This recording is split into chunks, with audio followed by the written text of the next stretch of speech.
programs and their structure and things that hopefully are salient to this audience. So why don't you join me in a round of applause welcoming our two next speakers.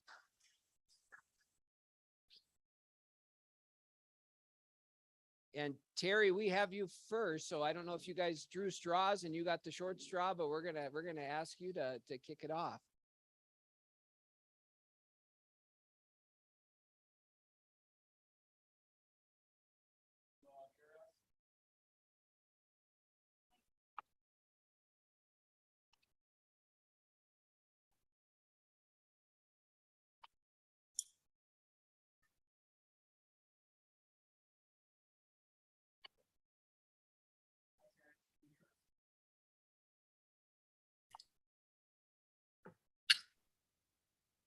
Are you able to hear us, Dan?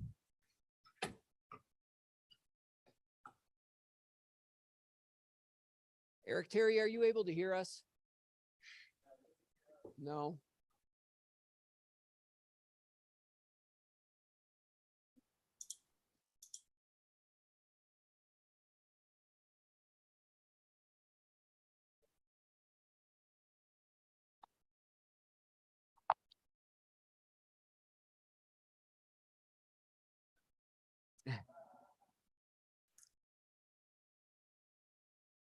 What? 1 second.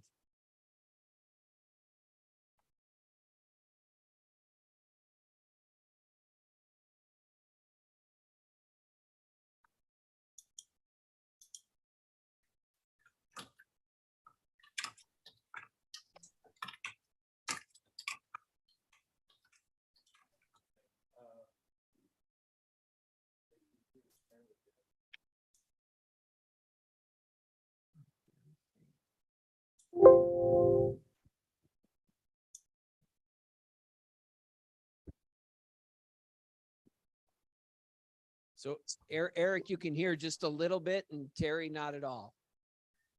I can hear you now, loud and clear. And we can't hear you, so I can hear you well enough to continue, Dan.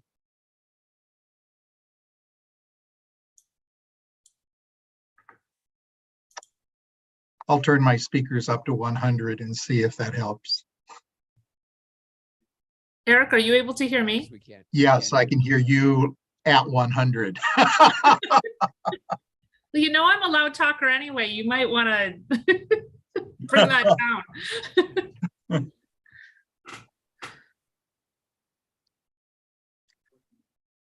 Oh.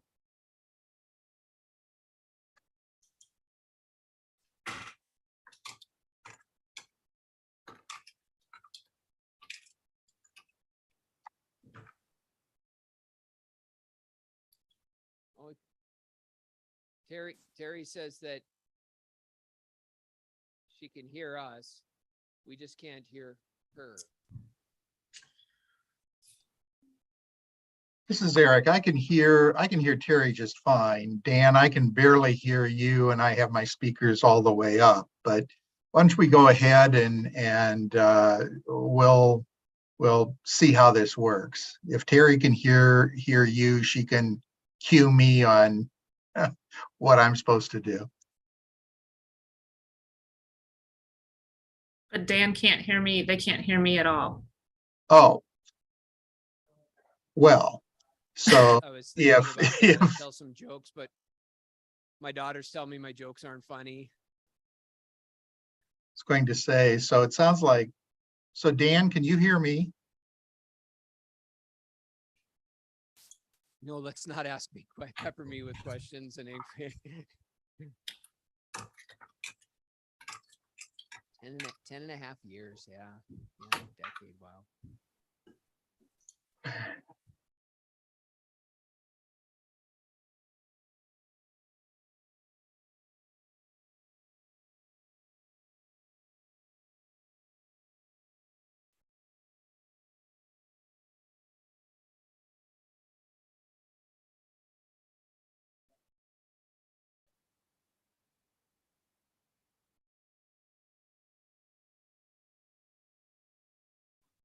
One, 2, 2.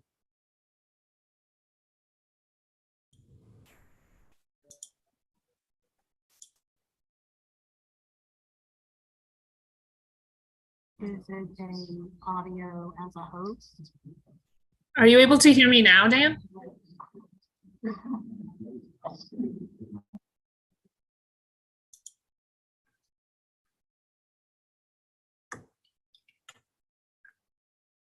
How about you, Eric? Can you hear me now? Yes, I can hear you, Terry. Okay, but still no to Still Dan. no. Huh. Well, I can try to join Well, I back. switched it to the computer to see if that would Ah, work. yes, yes, yes, yes. I can hear you now, Dan.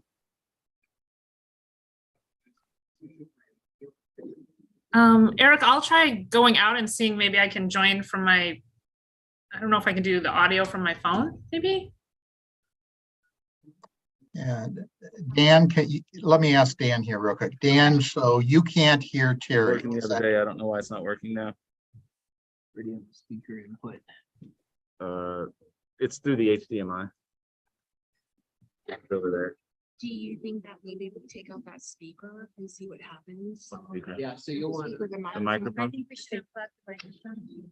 Okay. Now try it. It's on HDMI one.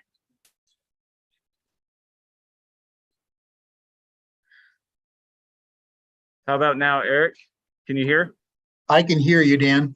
Is the volume up? Yes. Volume. On the wall. I can hear. Are you able to hear me, Dan? You know, we have that other.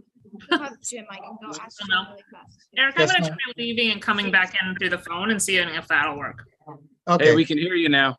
Oh, hold on, Terry. Oh, you We- can hear me?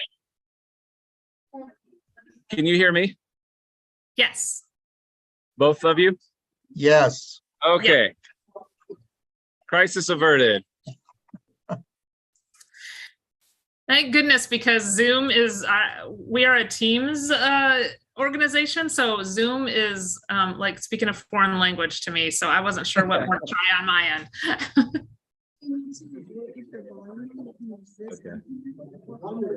Okay. So Terry and Carrot, you can hear me okay?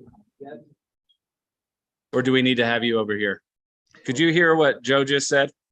No, you can hear through here. Right? Okay. Yes, that's better. Mhm. Okay. Okay, well, all I would say is I made the most fantastic introduction of you two that you would have ever heard. I'm sorry that you missed it, but I can tell you that we have just basically prepared the audience for the most exceptional presentation on state and local housing trust funds.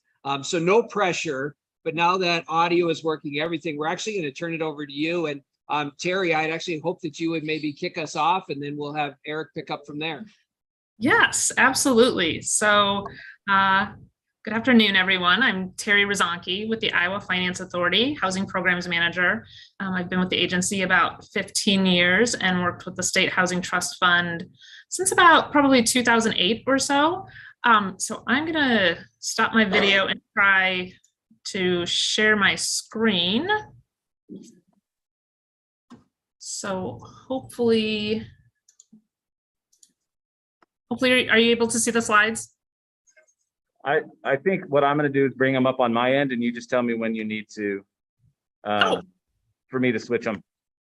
Nope, that'll work.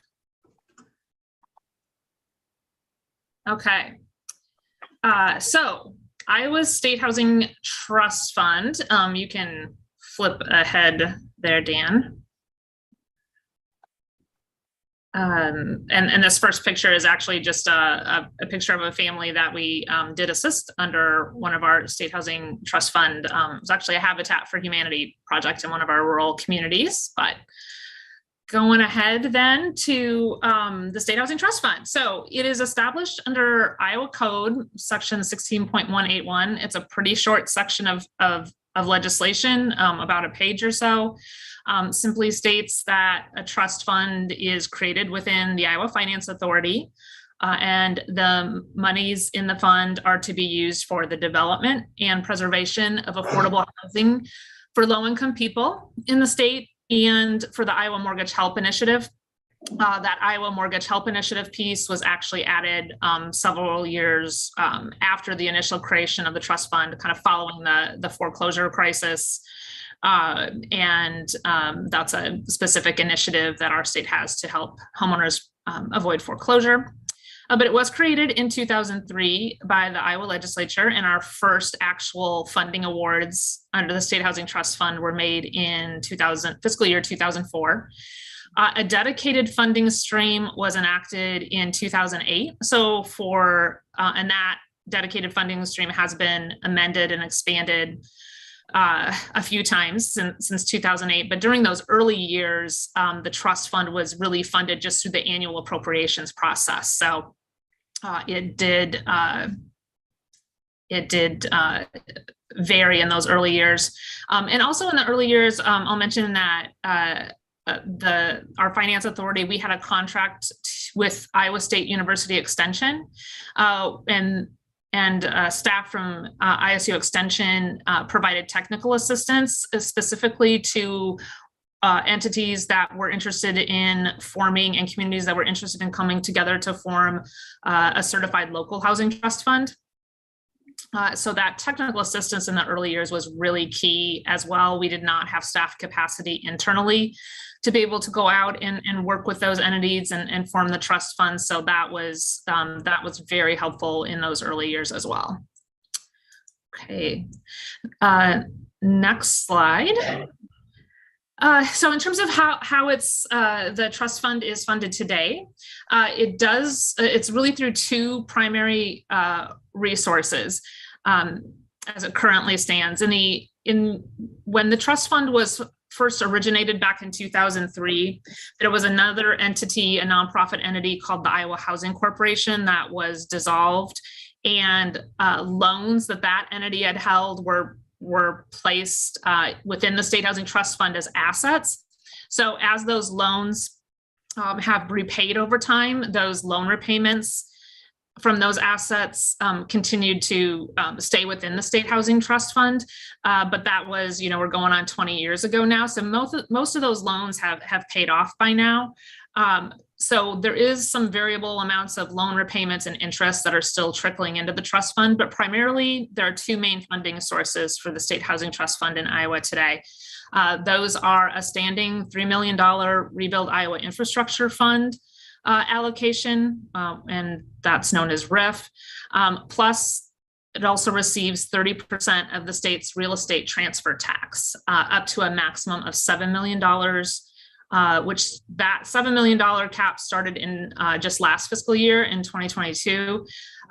Prior to that, the cap on the real estate tax had been $3 million annually. And to give you an idea of what a big deal that raising of the cap was, we would usually reach that $3 million cap, maybe 5 months into the fiscal year.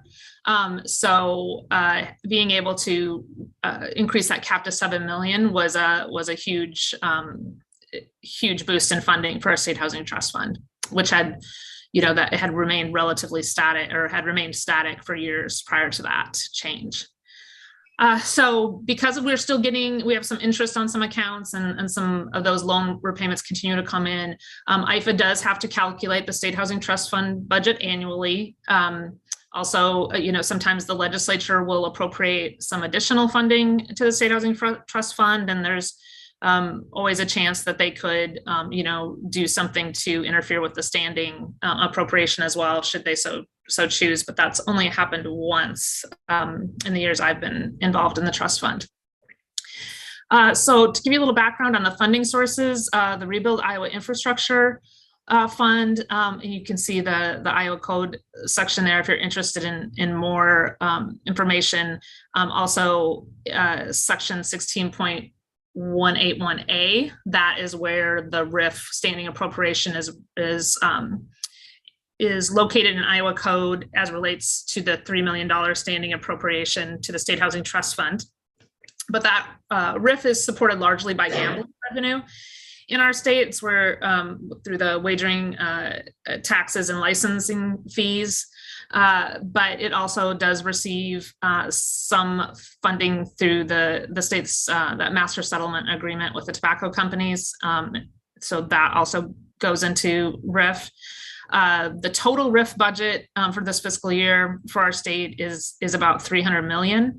And it really does serve as Iowa's primary vehicle for infrastructure spending. And the legislature does direct appropriations from the fund.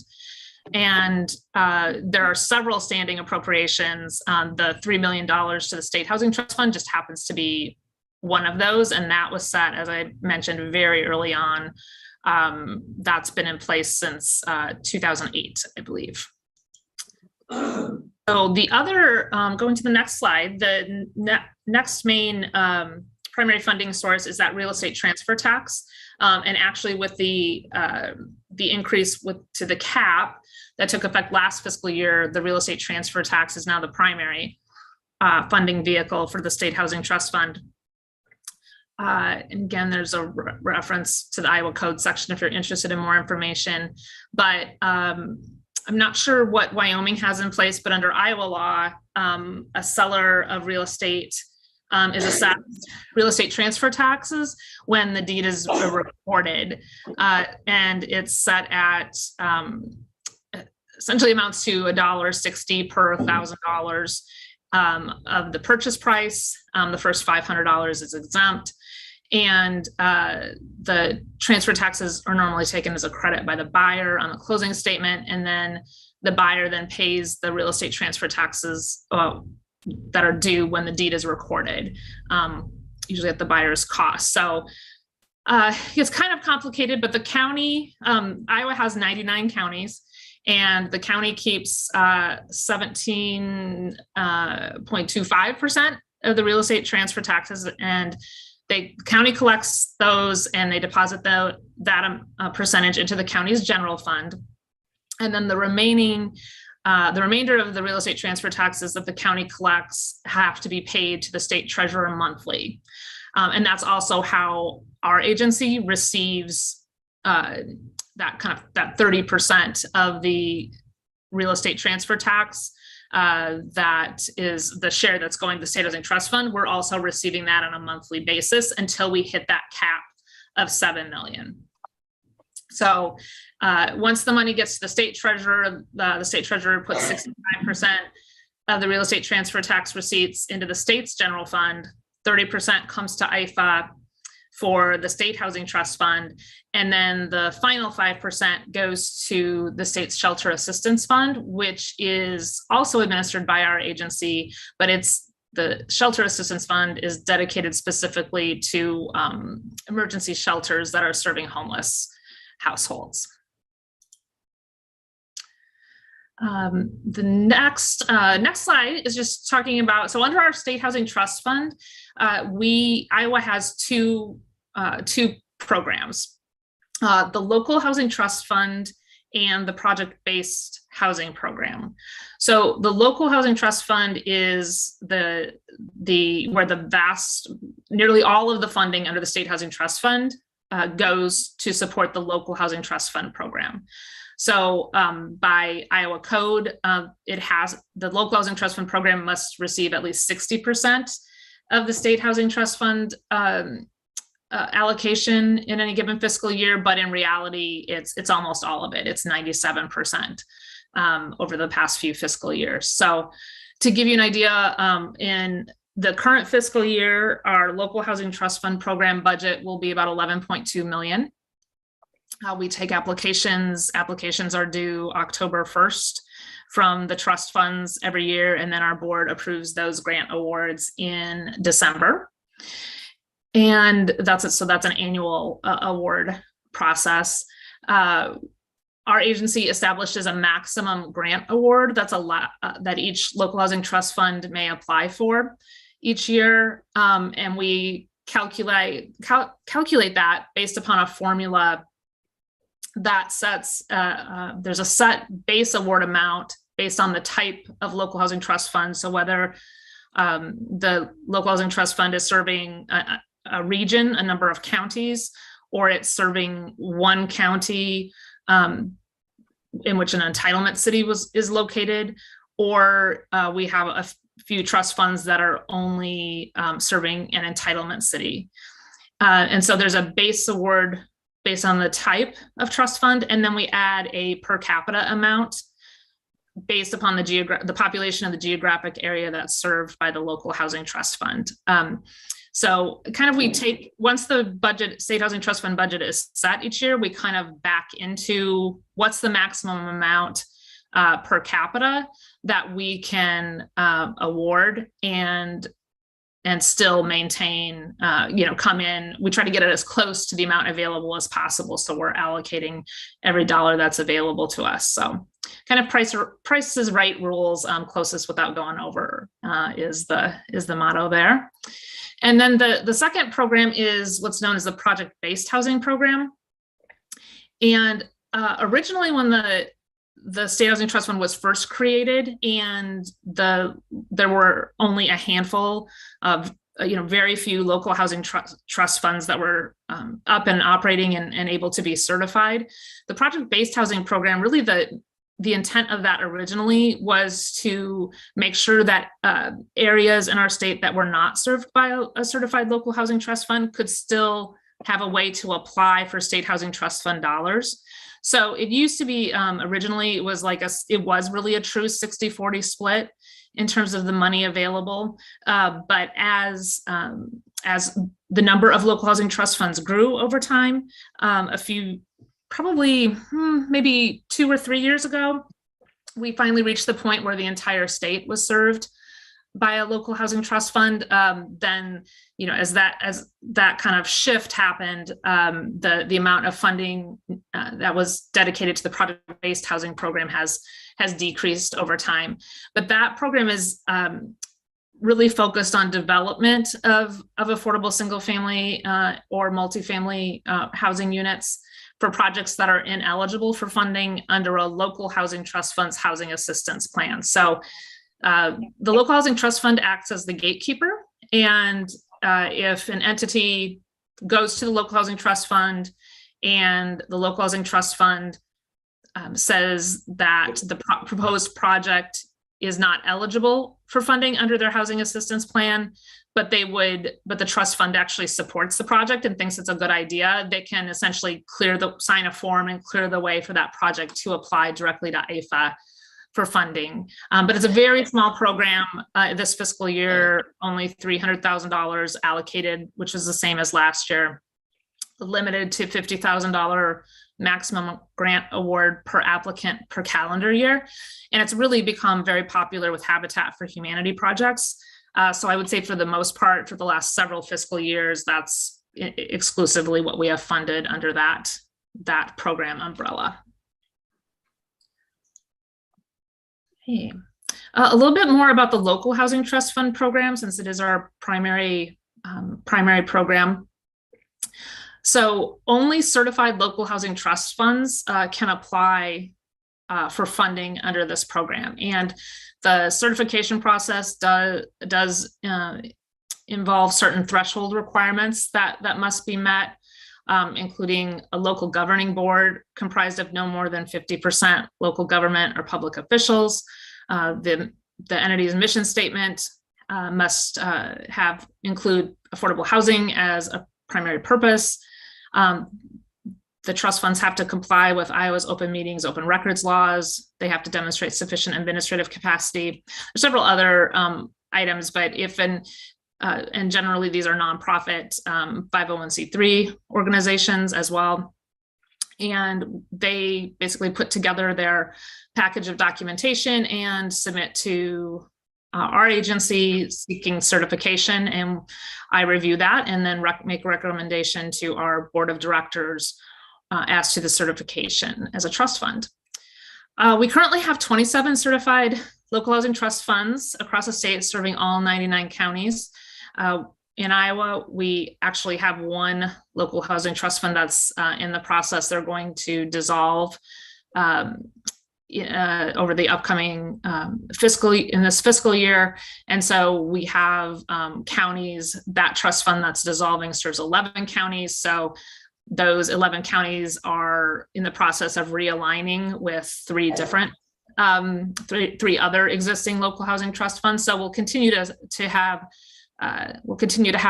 full statewide coverage, but But that does happen from time to time, that we have some realignment of counties, but our goal is always to have statewide coverage for the local housing trust fund program. With the local housing trust fund program, they have a great deal of flexibility. They must use the state dollars for the development or preservation of affordable housing for income qualified Iowans, but that can include anything from homelessness assistance programs all the way through the rental and home ownership end of the continuum. They can also do some capacity building activities. So they really do have a great deal of flexibility within that broad umbrella of the state administrative rules. Some things that are set in stone are that, of course, by Iowa code, all of the state funding must benefit low-income households at or below 80% of the median family income.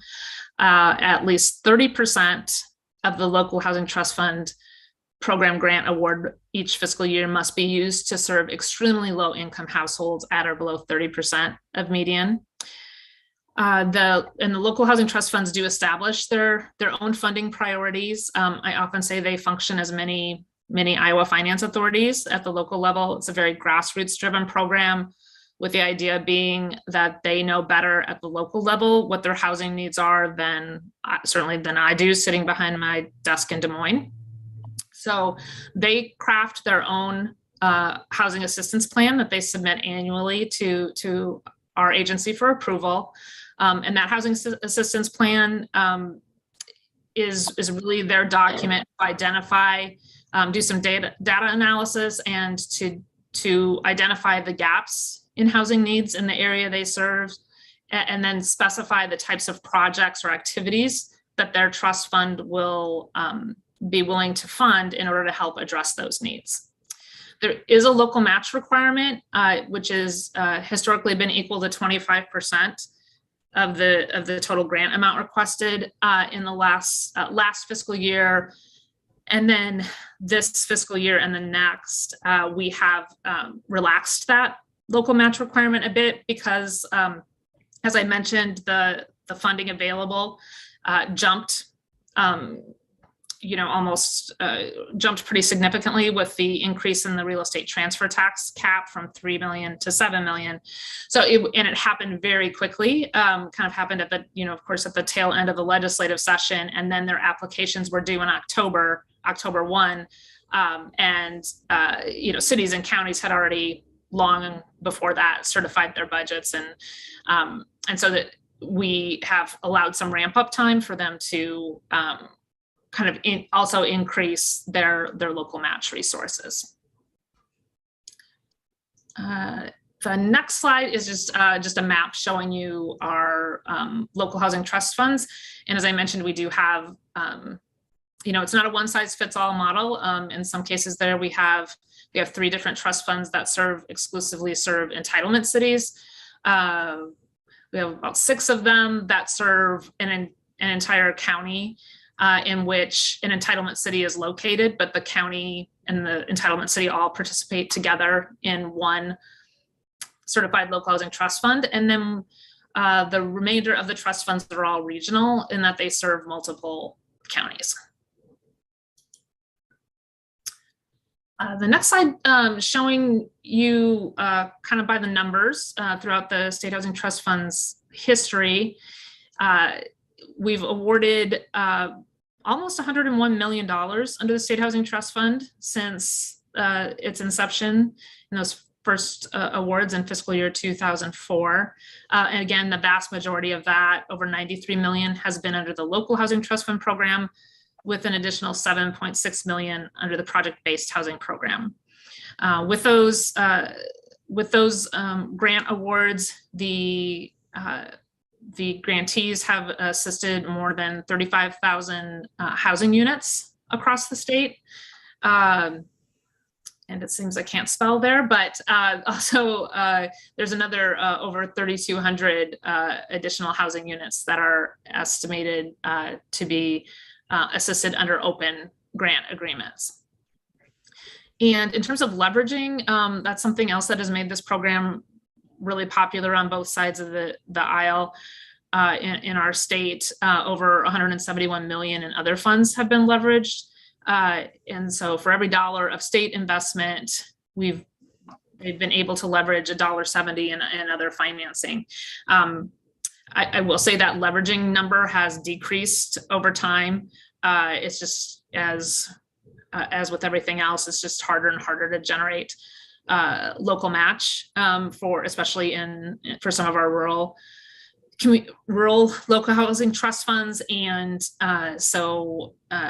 I think in the early days of the program, it was very common for trust funds to be overmatched. And now it's much more common for most of them to come in with just the exact amount of local match that's required in order to be eligible to apply.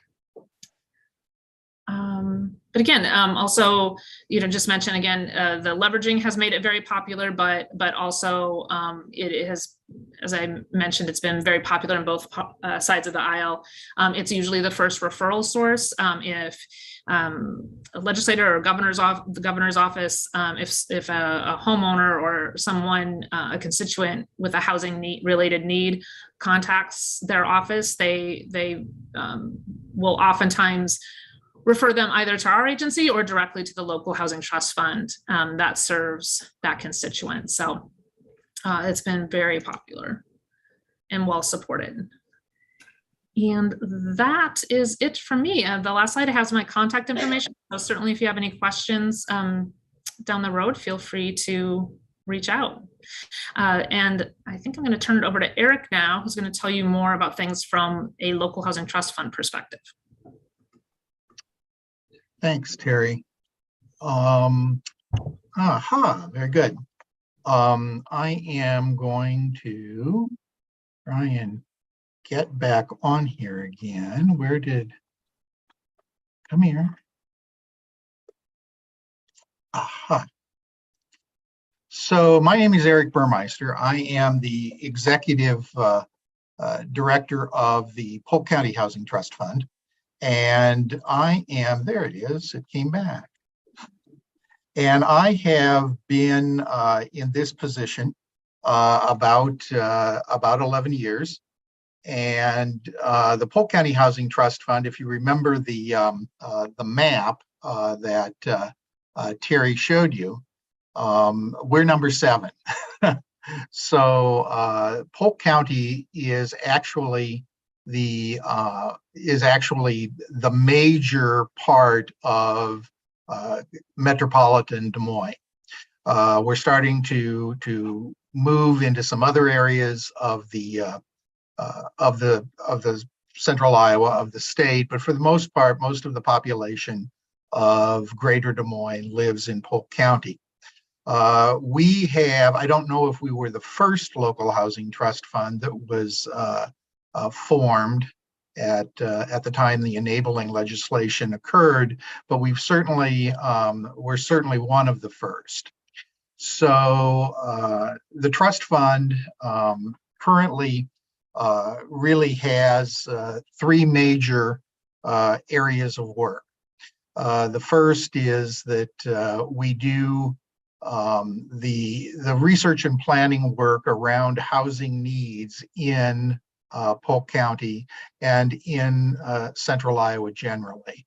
That is to say, we have been the keeper of the data and and understanding the kind of inventory that we have for affordable housing. Is it rental? Is it owner occupied? Is it 1 bedroom? Is it 2 bedroom?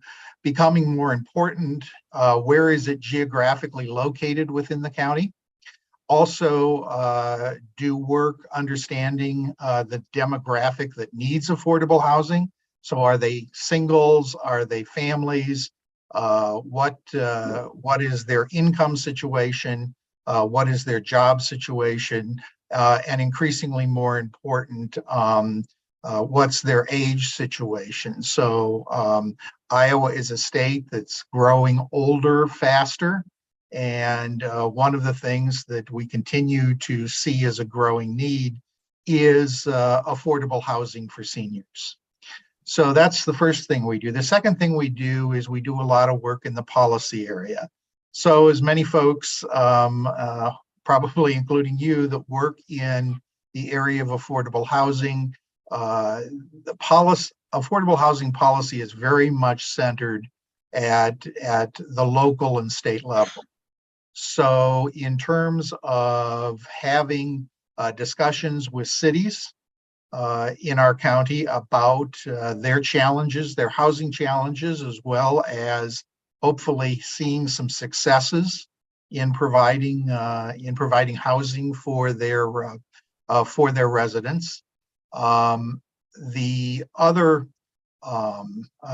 thing that we do is to try and encourage and bring to the table for discussion new and progressive policies from jurisdictions that we can see around or find around the country to talk about what might work here in Polk County. And then the third thing we do is that we are a funder. And so as Terry just explained to you, we are a certified local housing trust fund. With the recent increase in the allocation to the state housing trust fund, Polk County Housing Trust Fund's allocation from that source is rapidly approaching $1 million a year.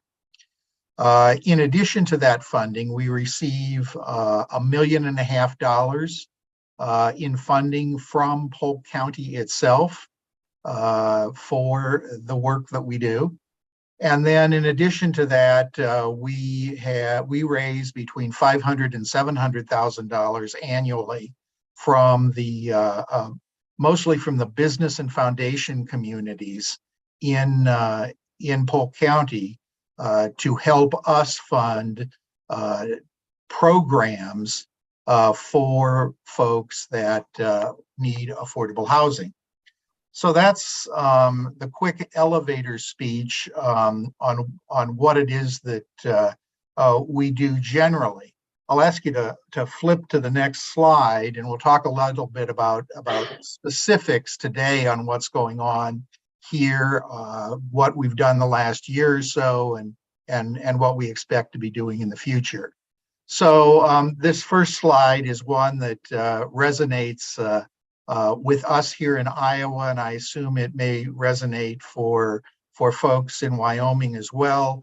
But one of the blessings or curses, I guess, as you look at it, is that Iowa has a reputation for being a very affordable place to live. So when you go and you try and talk about affordable housing and the need for affordable housing, even our own residents sort of roll their eyes and say, oh, well, you know, we're not San Francisco or we're not New York. And every time it appears in a national magazine or article that Iowa is one of the more affordable places in the country to live, as I say to my staff, it just makes it that much harder for us to really have a serious discussion about affordable housing in the state. Because we know that reputation really breaks down when we start talking about low-income families and particularly extremely low-income individuals. So I'll have you flip to the next slide.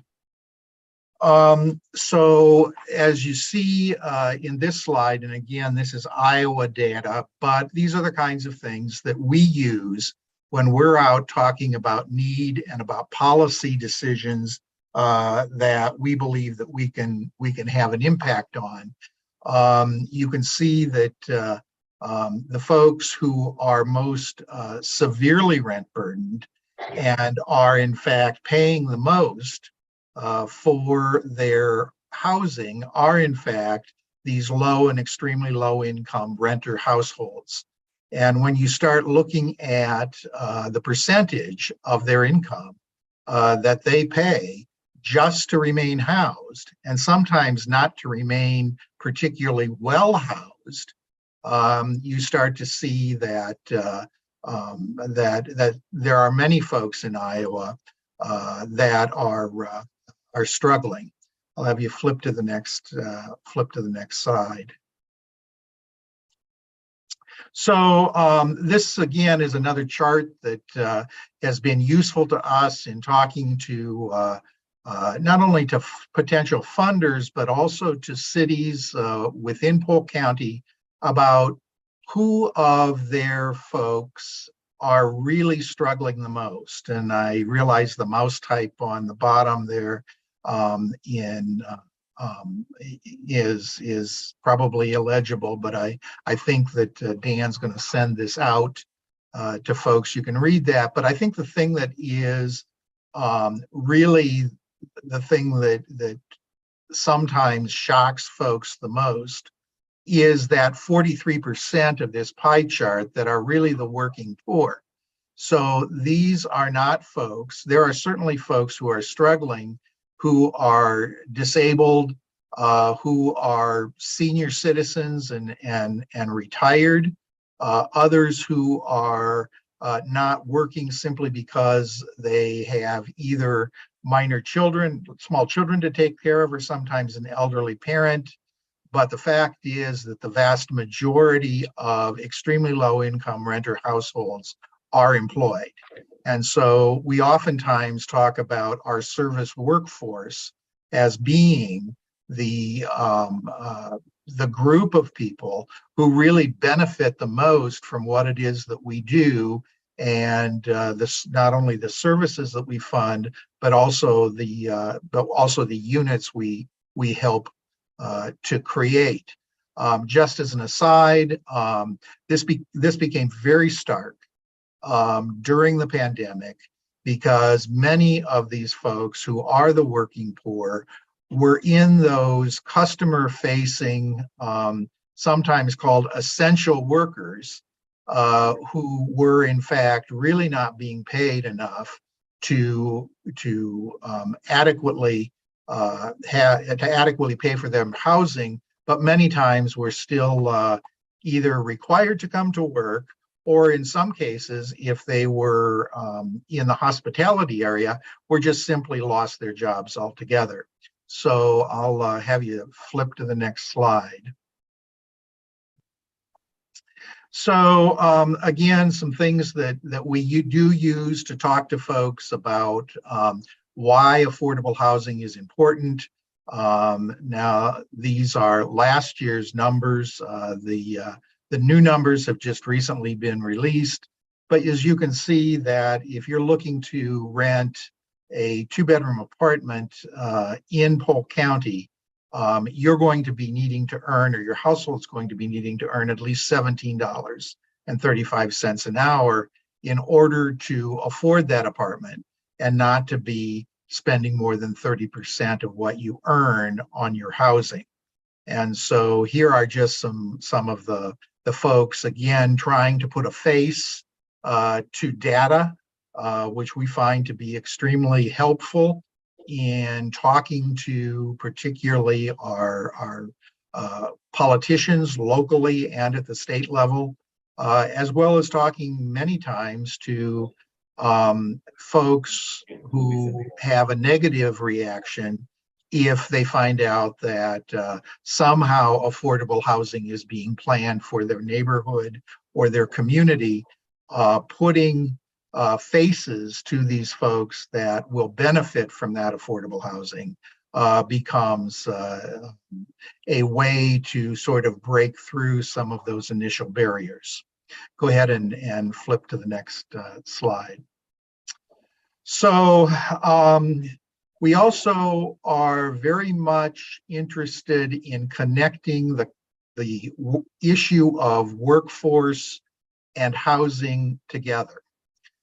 Because I, again, don't know about Wyoming, but one of the biggest concerns that our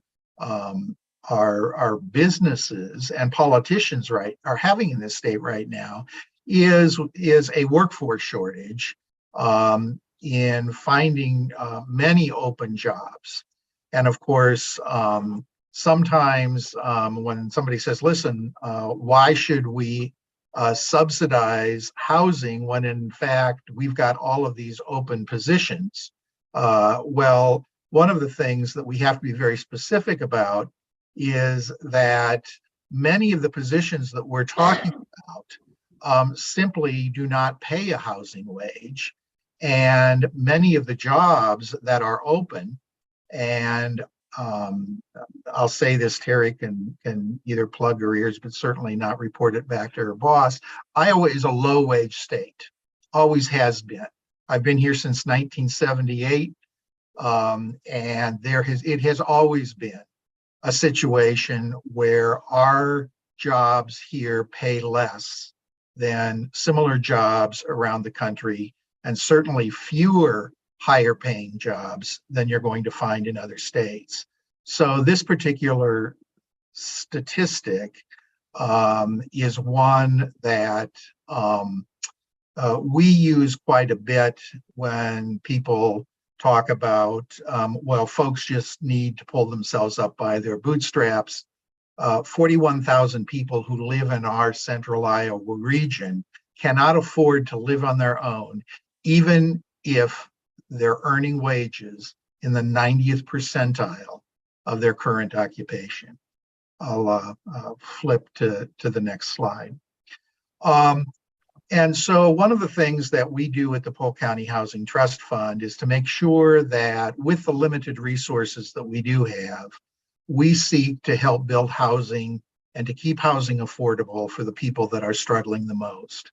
So my board of directors has given staff very clear marching orders. We're very public about the fact that we are going to use what limited resources that we have to assist the folks who are most vulnerable. So if you take a look at the dollars that we allocated last year to help either preserve or to produce new inventory, the vast majority went to produce inventory that will be affordable to households that make less than 30% of area median income.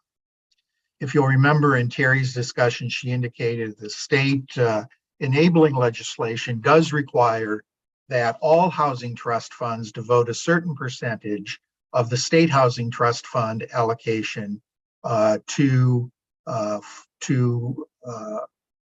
production of affordable units for extremely low income households, or 30% or less. I will say that I believe and I don't do the reports to Terry, so I may be a little off, but I would say that at least for the last number of years, we have been almost at 100%. That is 100% of the dollars that that we are allocated from the State Housing Trust Fund go to producing or preserving inventory affordable to those extremely low income households. We use the same strategy or the same principle when we talk about the programs that we fund, because remember, we don't fund just bricks and mortar. We do fund programs. Those are funded exclusively by our philanthropic dollars, those dollars that we raise from the business and foundation community. But again, when we talk about what programs we're going to fund every year, our committees and our board give strong preference to those programs that assist households that make less than 30% of area median income. I'll have you flip the slide. So it'll give you a little bit of an idea here in 2021 about how we allocated some of our money. These development funds are the bricks and mortar dollars. 2021, as we all know, was an odd year because that was the year that we faced the COVID pandemic square on. And so we actually allocated a little less than we normally would towards these bricks and mortar projects. But in that year, we did allocate 1.6, and that leveraged a combined about $41 million worth of investments. produced or preserved 420 homes. And the breakdown there is shown. You can see the vast majority, 300 plus, was in our owner occupied repair work. So those were grants to over 300, or I guess grants to organizations like Habitat for Humanity and other owner occupied repair programs that improved over 300 affordable homes. I'll let you flip to the next slide, if you will. So remember, Terry talked about that housing assistance plan.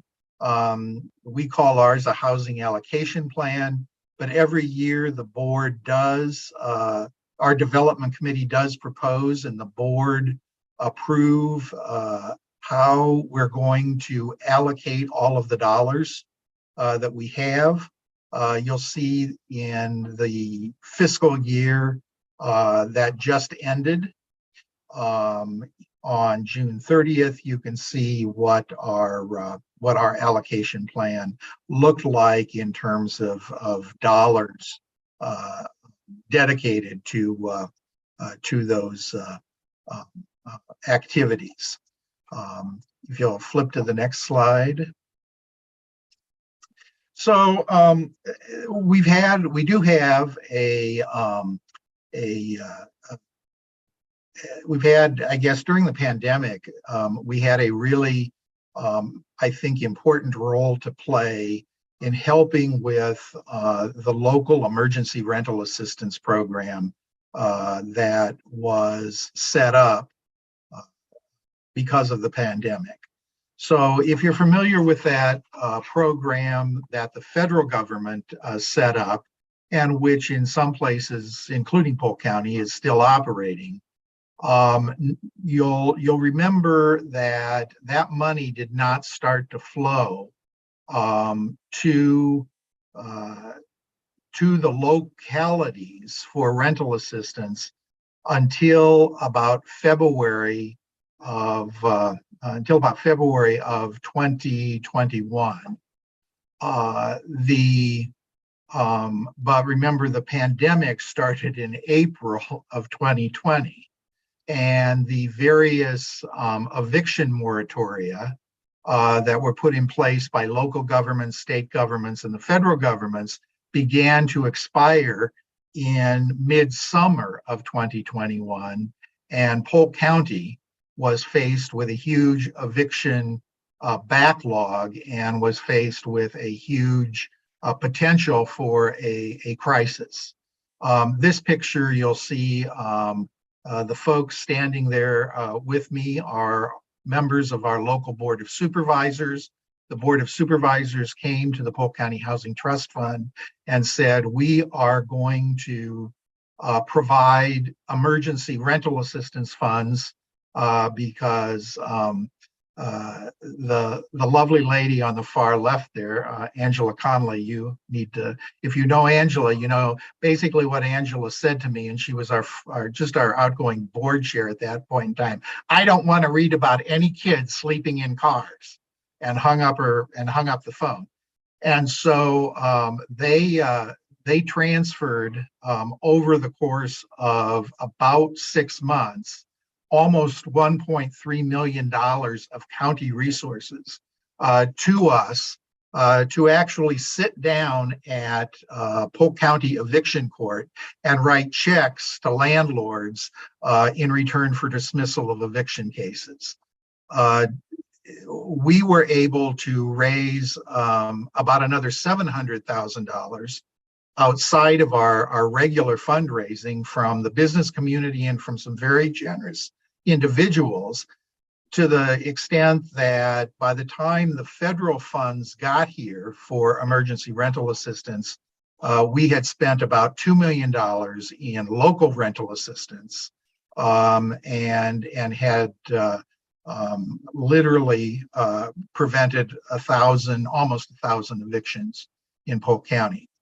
This particular picture comes from a press a press conference last April, when again, these supervisors who had received about $100 million of state and local fiscal recovery funds from the federal government, dedicated $15 million of those funds to affordable housing in Polk County, and had chosen the Polk County Housing Trust Fund as the subrecipient of those funds in order to take applications from developers and to have our board decide which projects we're going to receive a portion of that 15 million. We are in the process of doing that right now. Our first round just closed of applications earlier this month.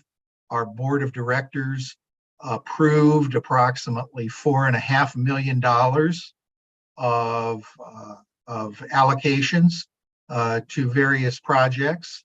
And I will tell you, so if people say there is not a need, in that first round alone, we received 16 applications for over $42 million in funds to either create or preserve new affordable housing in Polk County.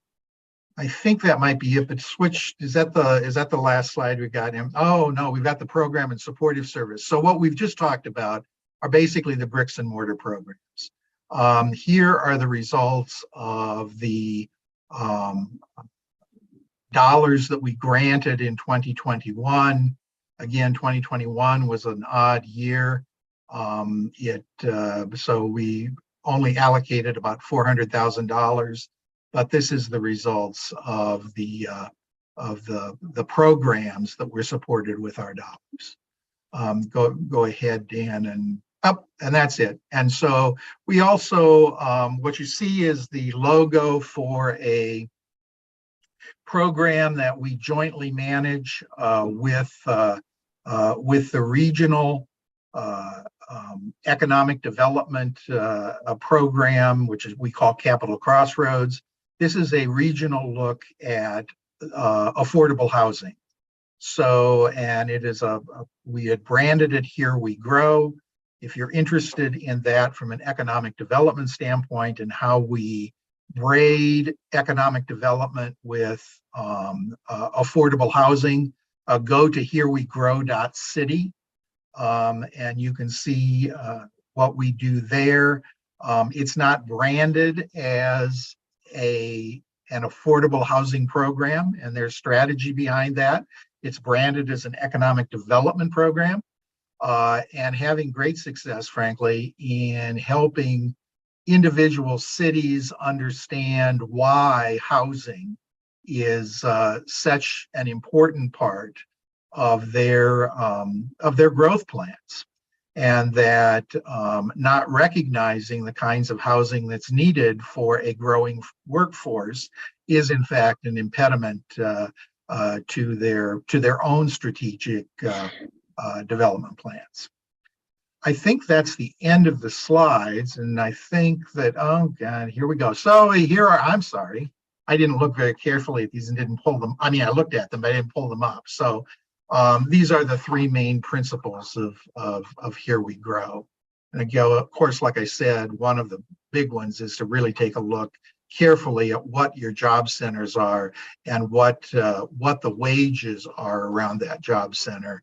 Don't just assume that everybody in those job centers is making a living wage. So anyway, I'll stop there. There's the Here We Grow City, and also our own website, which is in the process of being redone. I used to tell people it was really robust. It is really robust. My younger staff tells me it's confusing and has too much information, and so they're redoing it to make it as they would, more useful as that generation of folks and the folks that they work with will find it. So thanks a lot for being able to talk about it. Obviously, the believe very strongly in the state housing trust fund / local housing trust fund system. It has worked certainly for Polk County, and is one that I think when we stand back and say, is this 25-some-year-old statute been a success? I think the answer is, a resounding yes. Okay.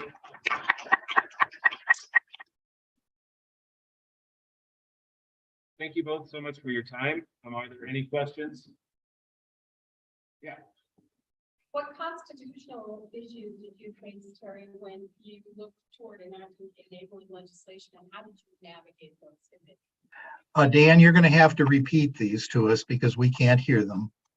So the question for Terry was, what constitutional issues did you face in creating the legislature for the State Housing Trust Fund? Is that correct? And how did they navigate them? Well, this was created in the 2003 legislative session. So it was before my time at IFA. Before I came to IFA, I did work for the Federal Home Loan Bank of Des Moines. So I was still kind of in the affordable housing realm, but I'm not sure. I don't recall any issues like that. I don't know, Eric, have you heard about anything in that regard? No, I guess I'm interested in have issues been raised in Wyoming? And if so, what constitutional issues? And of course, every state constitution is a little different as well. So, but We will find out as we are beginning the process of getting a state housing trust fund created here in Wyoming. So I'll keep you up to date. How's that? all right. I don't know, Seth, you had a question? Yes, there was a comment about state housing trust fund had a local match. Where's that local match come from? Is that required local government agencies, or is that like local private sector involved? Okay. The question is for the local match, I believe under the local housing trust fund program. Where does that match come from? Where can it come from? Yeah, sure. So it varies, is the short answer. So the local match rules under this program get a little bit complicated, but again, historically, the 25% local match is required, and at least 10% of the required local match has to come from either local government or local private sector resources. The rest of it has more flexibility. In reality, the most common sources of match are cash contributions to the trust fund from cities, from counties, from local foundations, banks, realtors, attorneys, kind of anyone associated with the real estate industry or lending industry will make contributions to trust funds. Local employers who recognize the need for housing in their communities and can't attract workers on that basis will often give a cash contribution. Gambling revenues in some, depending on the location. There's some foundations that really get their receipts from gambling revenues, and then the trust funds can tap into that. So there's some TIF proceeds, and in our state, tax increment financing has a low income housing kind of set aside requirement component, and some of the communities will contribute those funds to their trust fund. And I think in Eric's case, I think he's largely getting all of the local match from the county. But I would say there's probably maybe only one other, trust fund in Iowa that's almost entirely being funded with their local match from the county. Usually it's a mix of city and county and other resources. I will add and Terry is right. I mean, we have consistently been able to receive our local match from Polk County because we have, for the last 20 years, received $1.5 million every year from Polk County. And we are also, because we are the largest urban center in Iowa, we are able to tap into local businesses and banks and other institutions for housing dollars. But I think that regardless of whether you're an urban or a rural local housing trust fund, it is almost impossible to really make this work without strong local government involvement at some level. And for no other reason, and I understand, why this is, but the State Housing Trust Fund limits the amount of, or the number of dollars by percentage that can be spent on administration. So the fact is that if you need any kind of administration, those are going to have to come out of dollars beyond the local match. And so our, we have, we have 4 staff members here. And that would not in any way be possible without strong local match and commitment from Polk County and the local business community. And I should have mentioned that the local housing trust fund does have to be the recipient of the local match. They have to control the expenditures of those funds. And essentially their local housing trust funds have annual audit requirements. So we need to see the local match flowing through the financials of the local housing trust fund. Yes.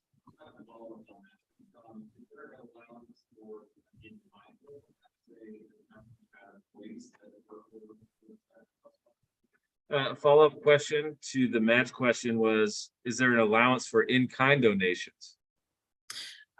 Yes, in-kind contributions can be part of the local match contribution. The one caveat I will say to that is, as Eric mentioned, the local housing trust fund program limits the amount of administration. So in the first 2 years of a trust fund certification, the state grant can pay they can use up to 25% for administration in the first 2 years to help get the trust fund established, get it staffed, get it up and running. Then after those first 2 years, they're limited to 10% administration from the state grant.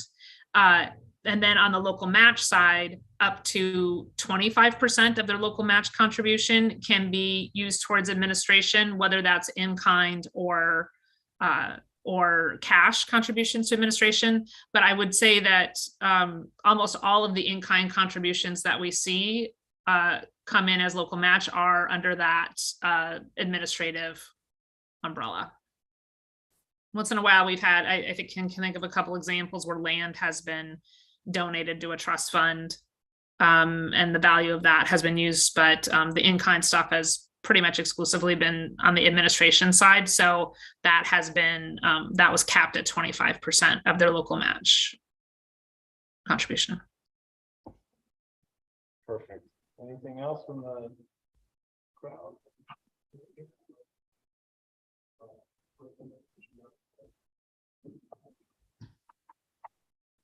Sorry?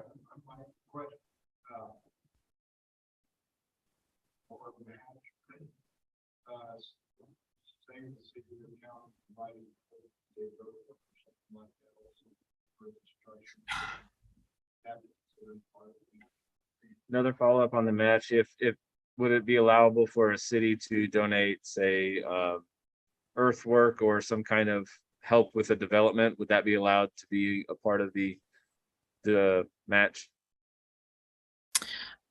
It could be. Again, the local housing trust fund itself has to be the recipient of the local match. And so, I guess in our situation, the local housing trust fund is not usually acting as the developer or the owner of a project. They're working with a developer. So if if a city's making that contribution to a private developer who's undertaking a project, then that is not going to count as local match because it has to be the local housing trust fund that's the recipient of it. So I don't think that we have seen something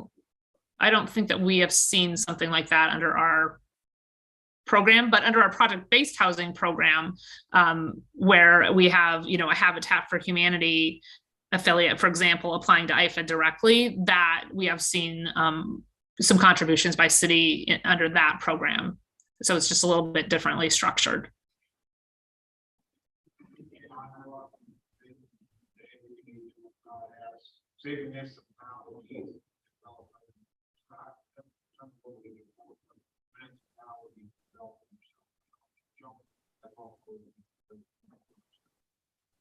Are there many municipalities in Iowa who are developers, or is it mostly just nonprofit and for-profit? Pretty rare for a city to act as a developer in Iowa. Not to say it hasn't happened. There have been some rural communities in particular where they just have felt they've had no other choice but to develop projects themselves, to show and kind of proof of concept that it can be done. But that's pretty rare in my experience. I think we're about out of time, so just gonna double check to make sure there's no questions from online, but I think we are good. Thank you both so much for your time.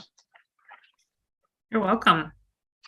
Glad to talk to you. Glad to answer any questions that other folks may have. I can be reached through the website that our own website, pchtf.org, and be glad to. And Dan's got my my contact information. But I do think that as a way to get started in affordable housing from a local level, this is a way that gives folks at the local level the decision-making power on what kinds of projects need to be funded. And it also requires that the local governments have some skin in the game, which is really important because it will not happen with just federal money or just state money. It needs to have local commitment, and it has to be financial. Very well said, and thank you both again for your time. We appreciate you. You're welcome. Good luck with everything. Thanks a Thank lot. We give 5 minutes, we'll transition to our next panel, and we'll start right at the top.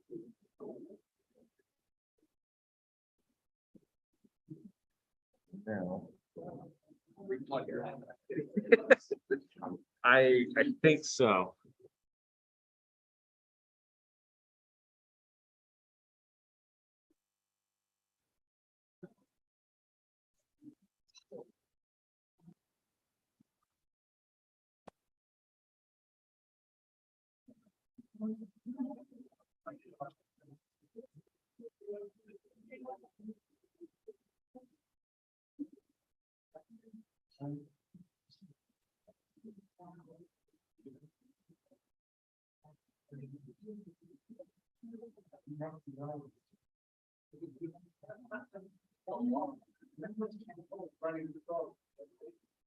Your devices are starting. I know. Why is my screen black? I don't have video.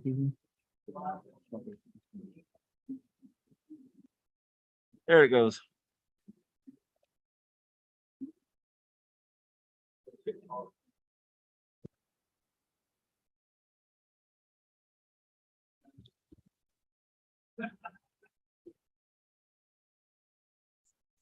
That should work right there.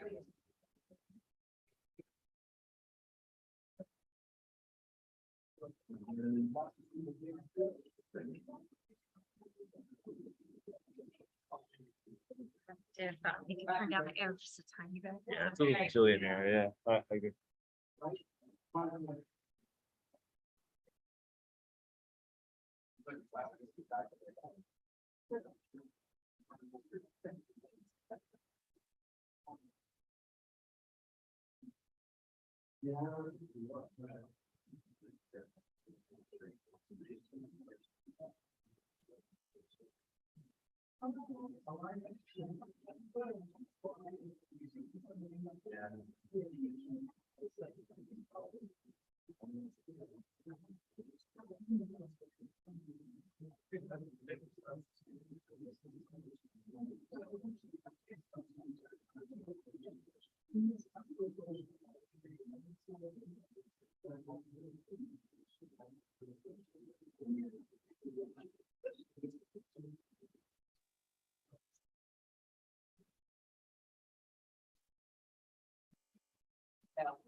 Oh my God, they're all there. And his parents came. Oh, this is unbelievable. So they went.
How are you? Good, how are you? Yeah. I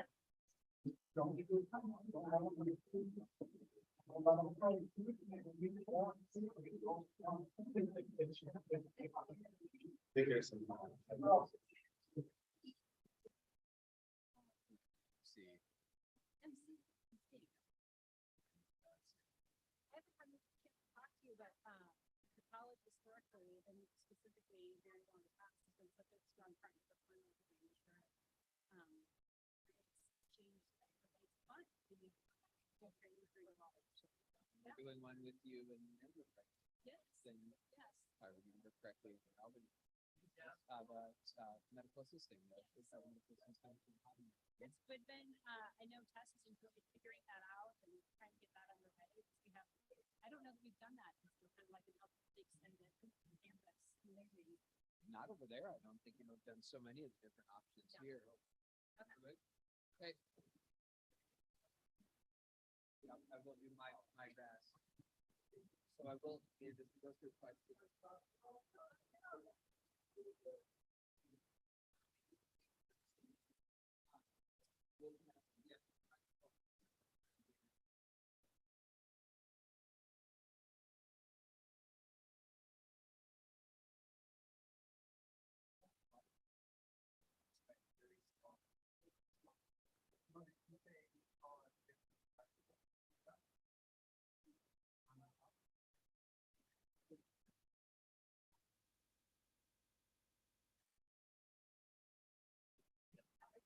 Yeah. Let's see. Oh, you got every.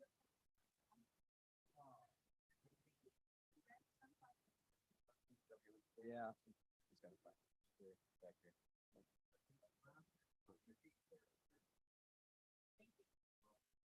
And I'll get the echo. And then you have yours, right? Sure.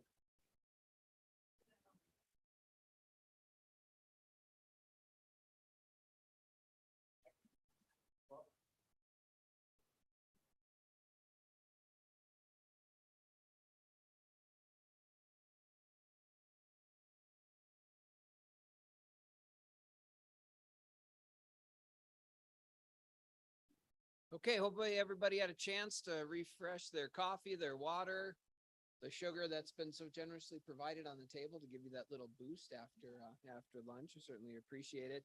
I'm excited for this next panel, really, because the three folks here at the table, work in areas that are really near and dear to my heart, and that deals with workforce development, employment, helping individuals and employers connect, finding that opportunity to do great work and make a living. And so it's my pleasure to introduce our three panelists. On my far left is Holly McCamey Simoni from Department of Workforce Services, Workforce Program Administrator and Unemployment Insurance Director. And then I have here on my right, Molly Kruger is the CEO of Climb Wyoming, as we were just saying, an organization that LCCC has a long history of partnership with. And the gentleman in the middle is Mr. Pat Ashworth from Express Employment Professionals, who we share ties to Montana with. So we do.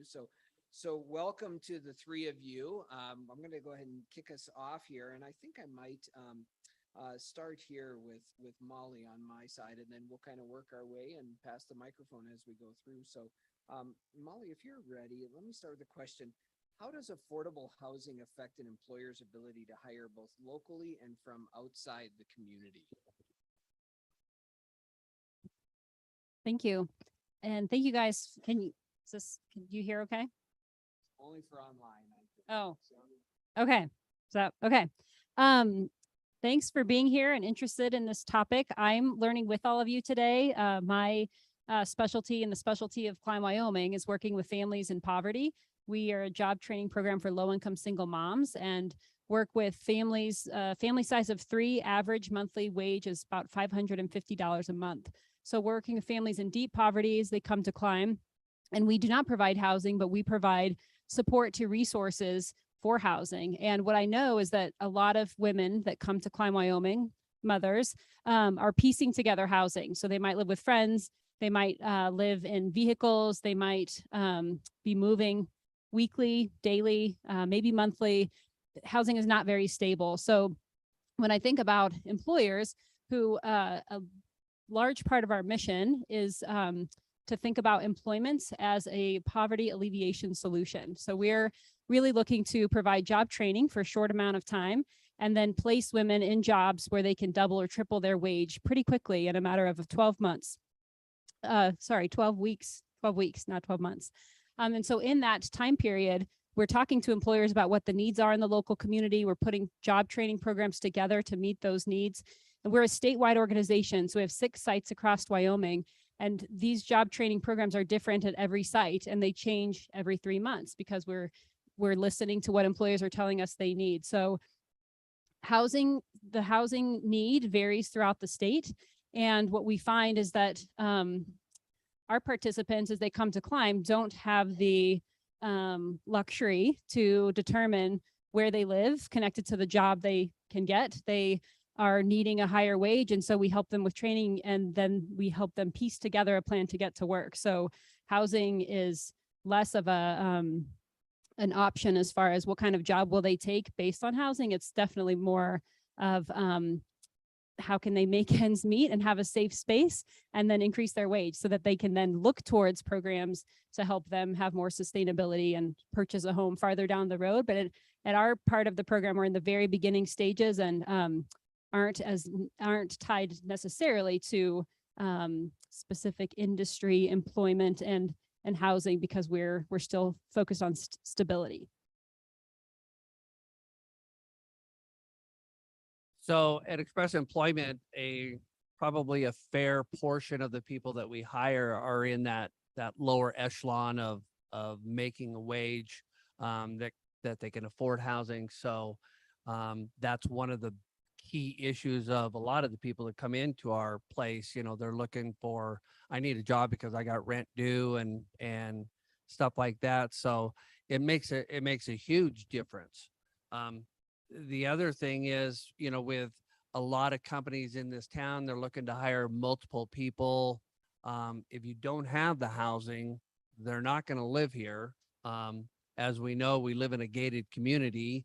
And so if people live in Colorado, if you come up for the winter, you know, you can't get to work. And so that causes a whole different situation, but the affordability, as far as the housing, it was kind of an eye opener reading some of these numbers, of what they need just to get, a 2-bedroom apartment, and stuff like that. And they're not available. So do they try to work and, make a living, or do they just give up and either move away, move back home, move to where their parents are, or what have you, so then you lose that workforce. And right now we have way more jobs than people.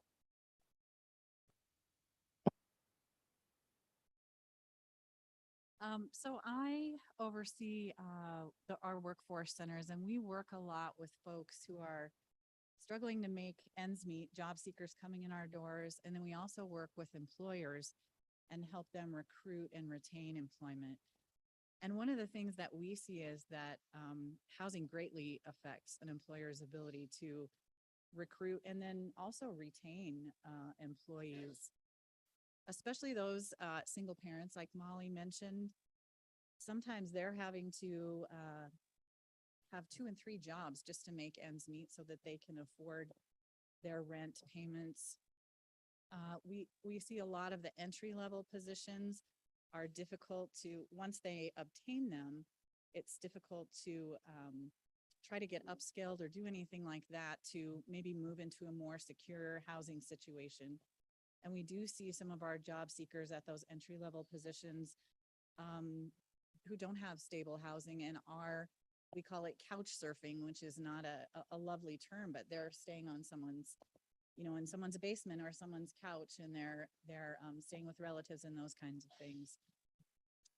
We also see often that those entry-level positions, and even sometimes the mid-entry level positions, the salaries aren't matching the housing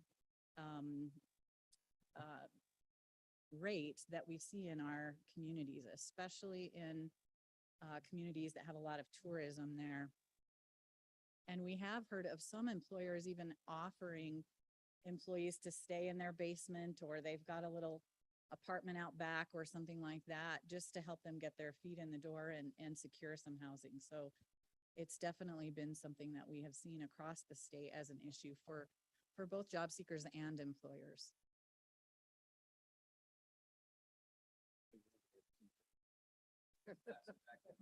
I know. Thank you for that.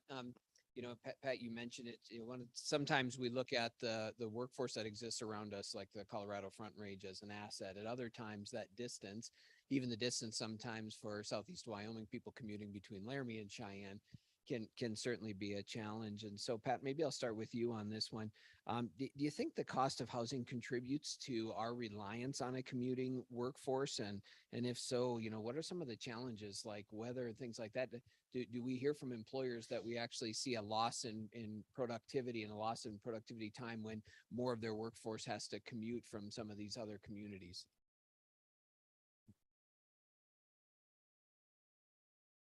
Yeah, without a doubt. Anytime you have people that have to commute, either from Laramie or from Colorado, as you know, a lot of times those roads are closed. So you've got lost work time. Lost work time means that you're not working 40 hours a week, so your paycheck is lower, and that just creates another issue there.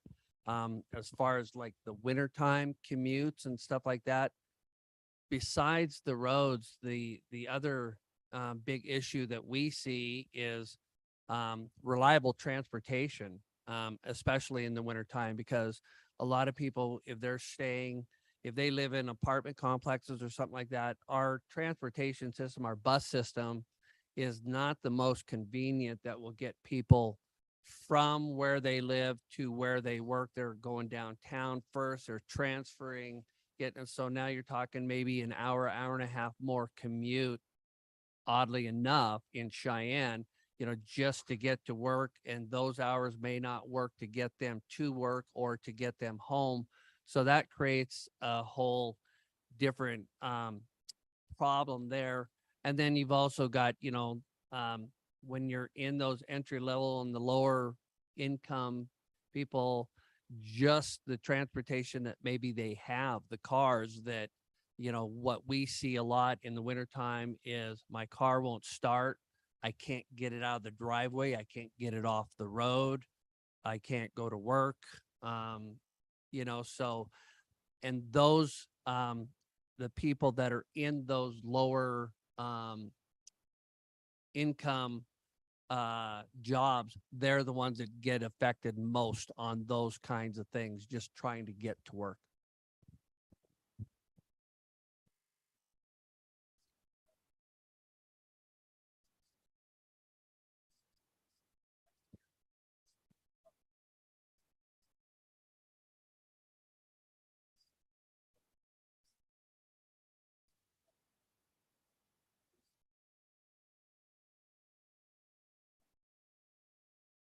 Sure, thank you. We see in some of those communities that are heavy tourism based, that folks are living in outlying or bedroom communities and trying to commute into those communities. And we know that the housing issue in Jackson is just, insurmountable. Sometimes it seems, and we have people living in Idaho, and even state employees living in Idaho trying to commute, get over the mountain, those kinds of things. But small towns such as Powell, Basin, Grable, we have people commuting into Cody. And if you're working in hospitality industry, which is heavy tourism based also, sometimes you again have to do those 2 to 3 jobs to make ends meet. And then you do have a car issue, and you're one kind of life significant event like a car issue away from now maybe not being able to retain that job or keep that job. And how are you going to afford that $1,000 car repair, those kinds of things. So one little thing can kind of tip the scale and compound for some of our folks. So that just makes it even more difficult. Molly, I know the population that you serve specifically, transportation is an issue, housing is an issue. When those two don't align, that just adds yet another layer of complexity as we try to develop those women subsistence to self-subsistence, poverty to subsistence. So I'd love to give you the thoughts. Sure. And I appreciate what Holly said. I think we can relate to that. And women throughout the state, sometimes depending on the location, might commute 100 miles one way to get to a training program. And then that's probably where they'll be working. So they are commuting because housing isn't affordable where they will be working. And we've done a lot of research at Climb Wyoming and really understanding poverty and the brain science behind poverty. And when you're left with the decision about, do I get gas in my car?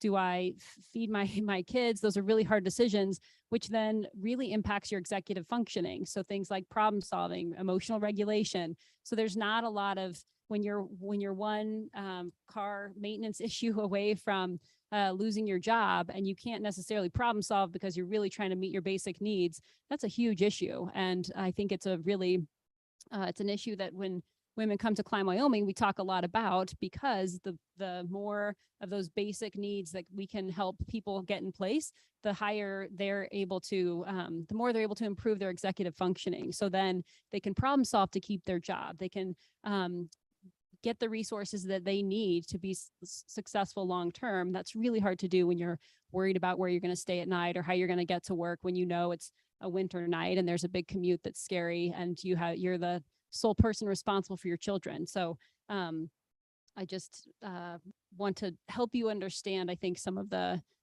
realities of poverty that exist throughout the state.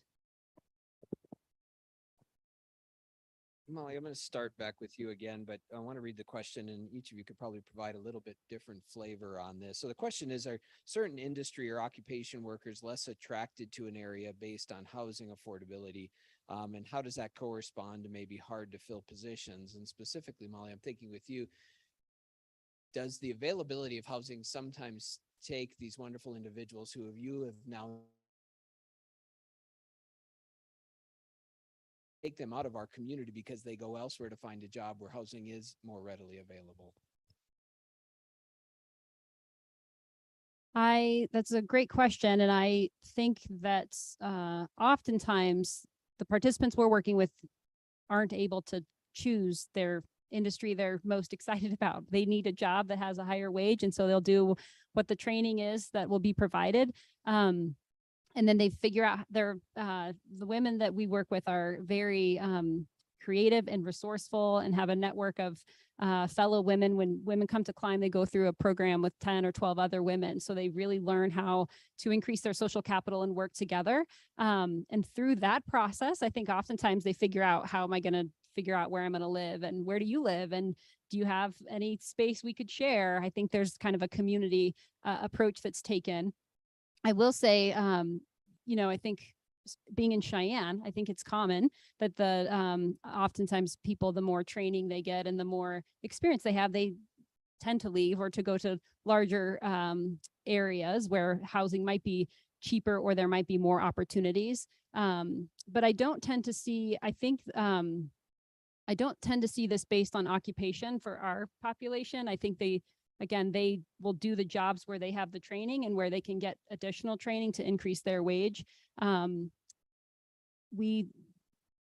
If we are finding we can't get employments because of jobs, we go and talk to employers, and employers are starting to think creatively about how can we support housing? How can we help have housing to then help get employees here, because that's what we need. And so we learn a lot from employers in that process, which I think helps the women that we work with know there will be jobs there at the end, because we've learned what we needed to put the training together from the employer.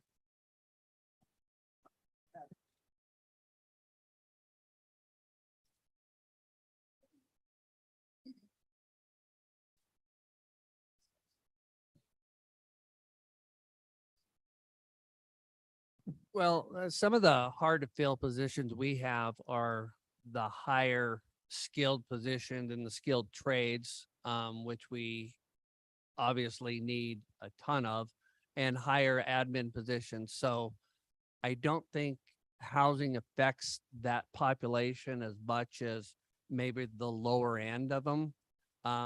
It's that kind of gets into more of Cheyenne. Do they want to live in Cheyenne, you know, versus we're so close to the Colorado border, and they're just people that think Colorado just has a whole lot more to offer than we do, even though they're going to spend a good portion of their time commuting back and forth. They just think that it's way better than Colorado. So we struggle probably with that more than some of the other problems. The other thing is, like, we work closely with like Cheyenne Leads, and they're always trying to recruit, you know, companies here. And the majority of the businesses that don't come to Wyoming say the same thing. There's not the workforce here. So it's a double-edged sword. You know, what do you bring first, the people or the housing? The housing or the people? We don't have either, and you can't get one without the other. So, you know, you just kind of go back and forth on it.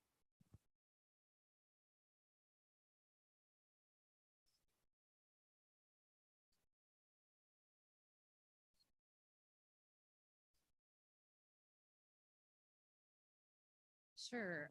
You know, we do see that service positions and entry-level jobs are affected by housing and the affordability. And again, as I've mentioned before, sometimes those service industry folks need to have 2 to 3 different jobs to try to make ends meet and make that rent or house payment. We also see that shift work has been difficult to recruit sometimes, especially for females or single parent households. So if you see there's a really good job maybe in the oil field or with the railroad, and they'll train you and they'll get you up to speed and you can make a good living, well, that's great. But if I'm a single parent, what am I going to do about childcare in the evenings or the weekends or things like that? So some of that gets really difficult. And so it's harder to recruit for those smaller towns because they maybe don't have childcare available 24/7, or they maybe don't have doctors that stay open late, or things like that, other amenities that are easier to find in larger locations.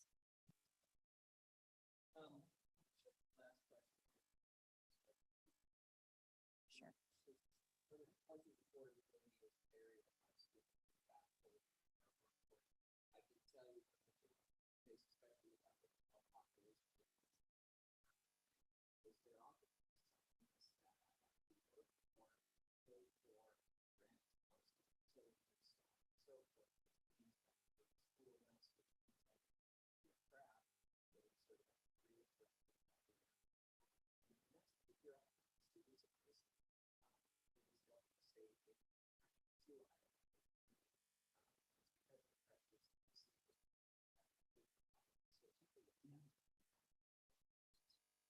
We see something very similar.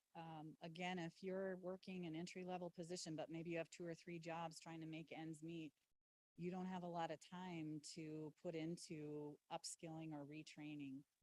You also may not have time to even research it, know where to go or how to get that training. They don't always have funds to pay for that training. The majority of their income is going to rent or housing. And one of the ways we're trying to bridge that gap is help employers access our training fund dollars, or also hook them up with interns or apprentices so that those folks can get that training on the job, and their employer can help with the cost of that, and the state can help with those funds as well. So when we can match those things, then if you're working, you can get that training on the job, you can get that certification on the job, you can get that upskilling that you need. So it's definitely something we see and are trying to bridge that gap a little bit.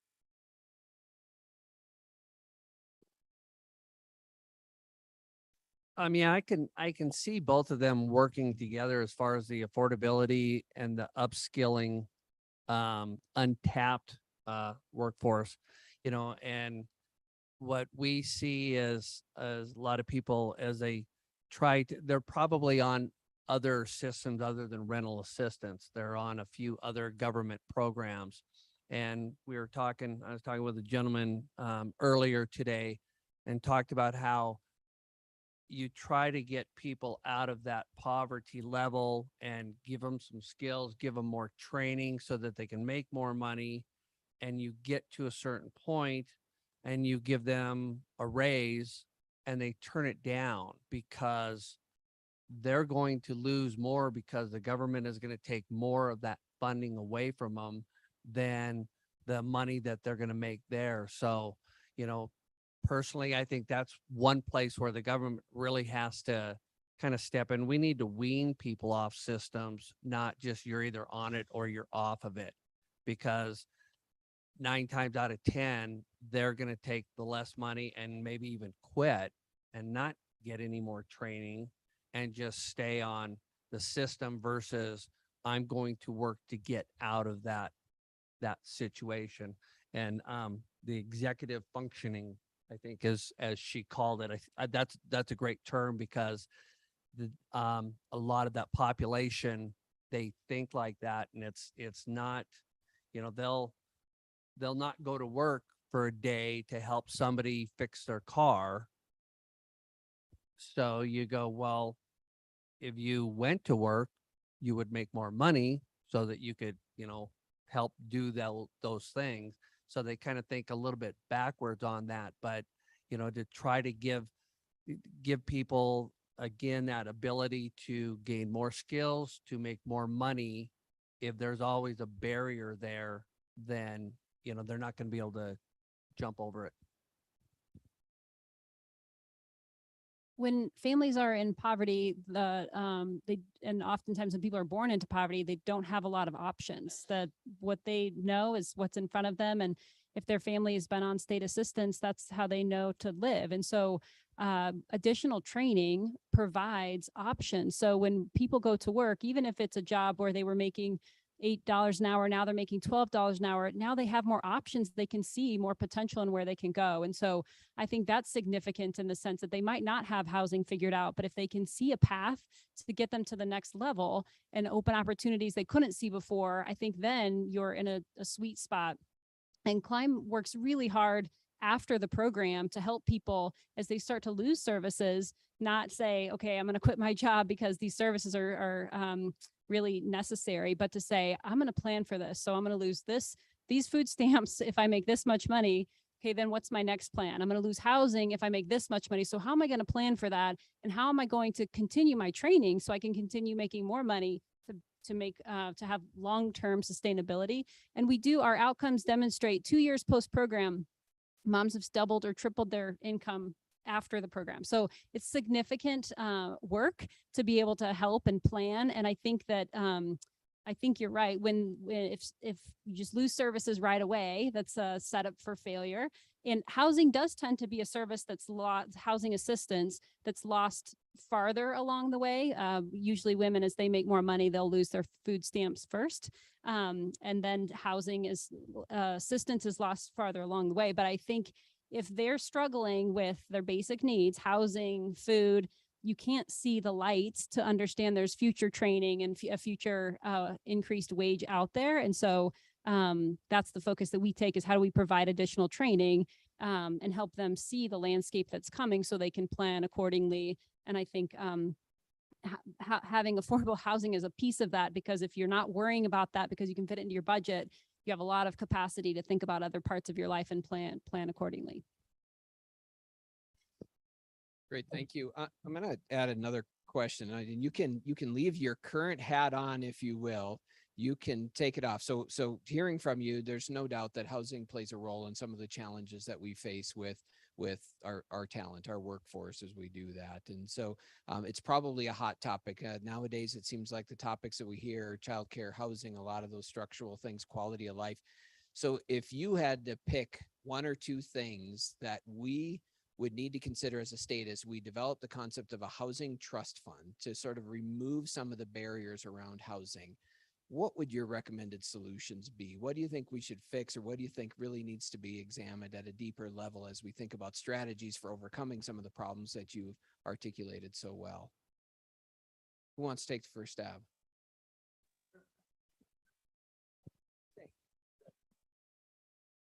Well, I'm with I'm with some of you, and as you listen in, I'm new to learning about a housing trust fund. So what I can say, and what I know about the work that we've done and that Dr. Ray Fleming-Deneen has done for years and years, is listening to the people that you're impacting. So being able to talk to people that are struggling with housing, hearing what is influencing them. I think there's a lot of learning to happen as you think about the culture of poverty. I think there's a lot of assumptions about people are lazy, or people are staying on assistance because they don't want to do X, Y, or Z. And I think the reality, and what I have learned in over 15 years of work with families in poverty, is that there's a lot of barriers that we might be putting in the way of success for families really in need. And so if we can understand what those barriers are, we can help find a solution to support them moving out of poverty. And this is a big one, because I think there's a lot of misunderstanding and judgment and systemic problems that I think just tend to, we don't realize how hard filling out paperwork can be when maybe you don't have a GED and you're trying to figure out how to feed your kids and you're pretty stressed out. So mental health support is another big part of the Climb Wyoming program, because I think that tries to help deal with some other things that are happening to lead towards longer term stability. And so the heart of what we do is listening to the moms that we're working with. And so that would be my key piece of advice. The two things that come to mind for me are salaries and education. I think the salaries need to come up. I was looking at year to date on our own board for at Express, and the average salary that workers are making is about $15.45 an hour. Now, we work with vocational rehabilitation, and there's a lot of those people that are making the minimum wage of $7.25, but there are also people making, $20, $30 an hour. But if $15.75 is the average for a 2-bedroom room, and a lot of the positions we're paying are less than that, then there's going to be an issue there. On the education side, having been on the United Way board for 8 years, I worked fairly closely with several of the people that were up here earlier, the program partners, as we called them.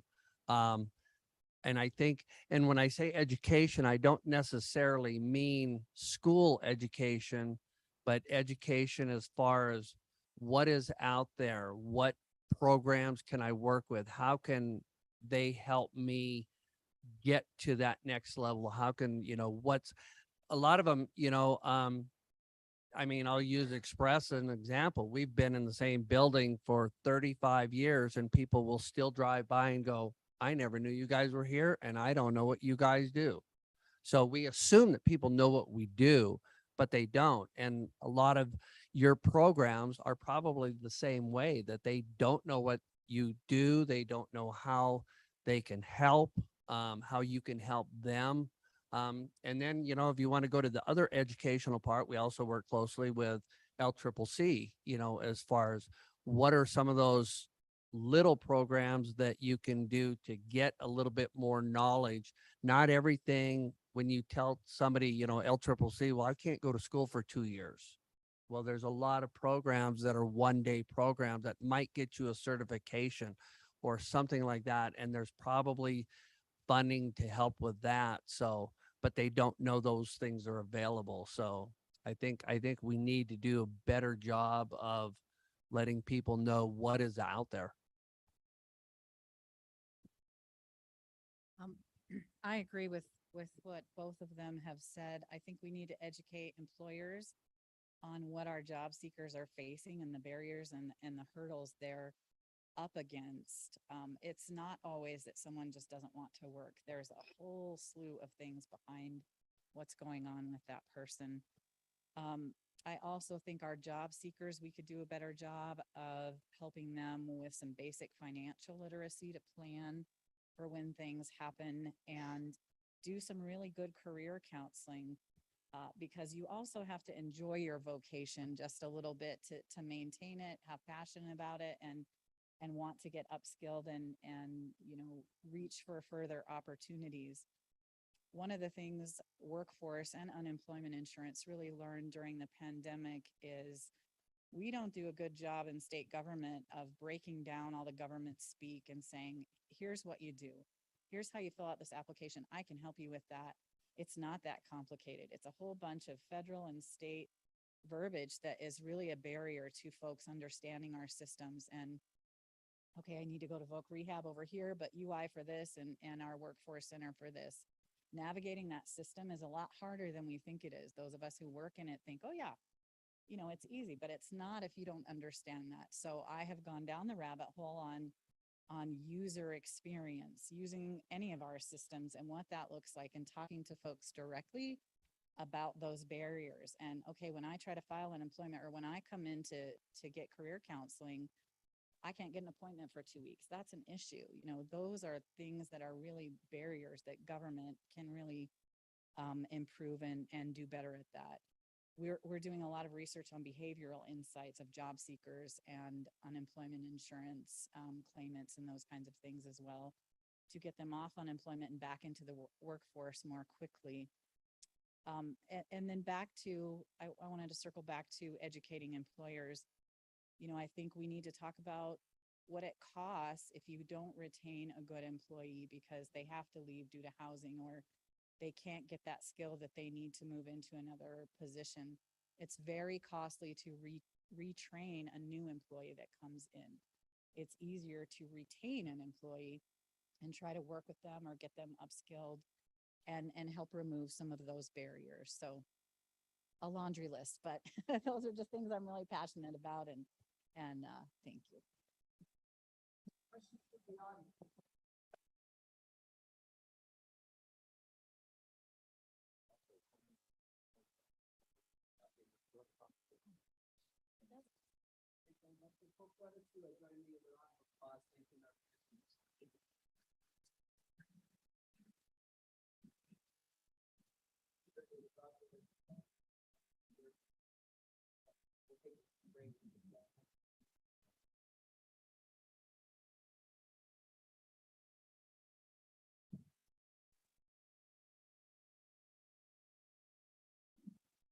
Thank you.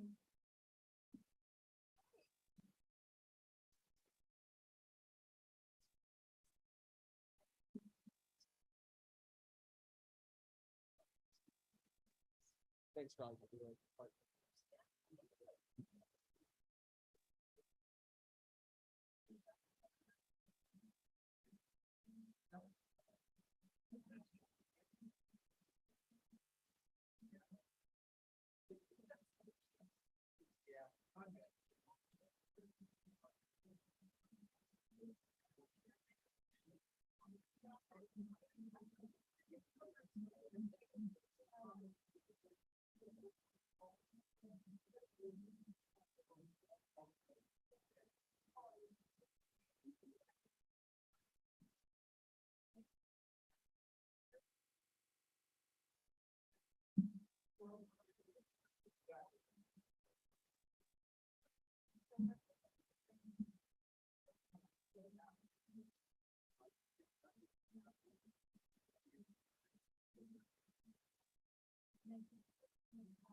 Did it about a year ago. Yeah, that is true.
Hi, Christine, can you hear me?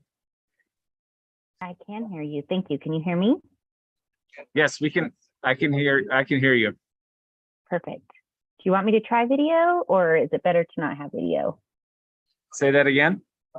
Is video better or not better? It's totally up to you. I'm not sure. What we may have to do is have you answer all of the questions by yourself and then switch to the people here who on the panel who are here in person. Does that make sense? It does. Will I be able to hear them or no? You might be able to hear them and you may not. That's okay. Like I said, we've been having some issues. Yep, no worries. But we appreciate you joining us. And you will be more than welcome to do video once we start if you like. Okay, yeah, we'll see what the bandwidth is like. I'm also in rural Nevada, so I'll be testing the bandwidth too. Gotcha, no problem. Thanks. Hey, I'm gonna test one more thing really quick too, okay? Just a second.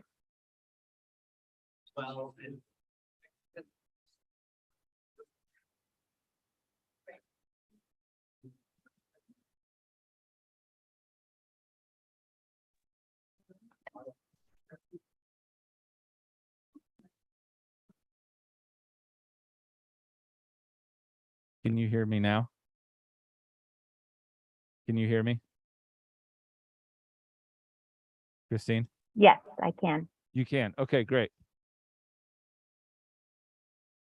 So I think we will be okay because we have a moderator and I think he will be able to speak through the microphone to you and our panelists at the same time. Okay, I just tried video, so I don't know if I'm choppy or not. It looks good on our end. Okay, cool.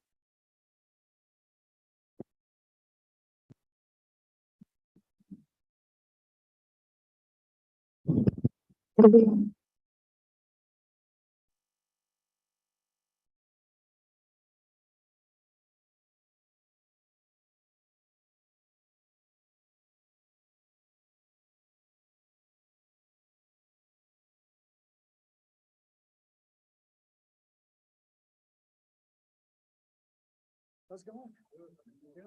Yeah, Brett. Nice to meet you. I've seen you in passing before, but, never.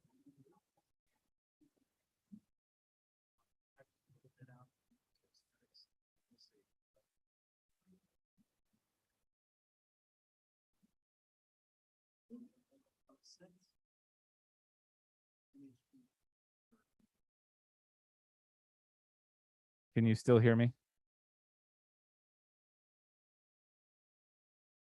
I can. Perfect. Thank you.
Yes.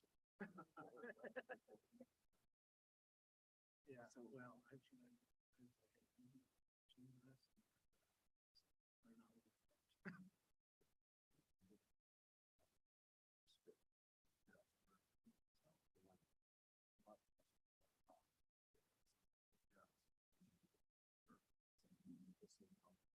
Are we ready? Get going? I think so. See?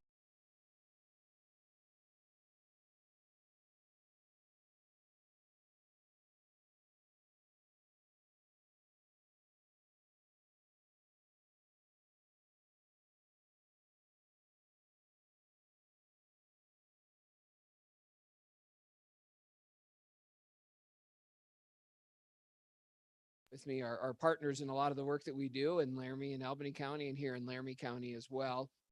And so it's my pleasure first to introduce Brad Enzi. Brad is the CEO and president of the Laramie Chamber Business Alliance, a deep partner with LCCC and of course with our Albany County campus.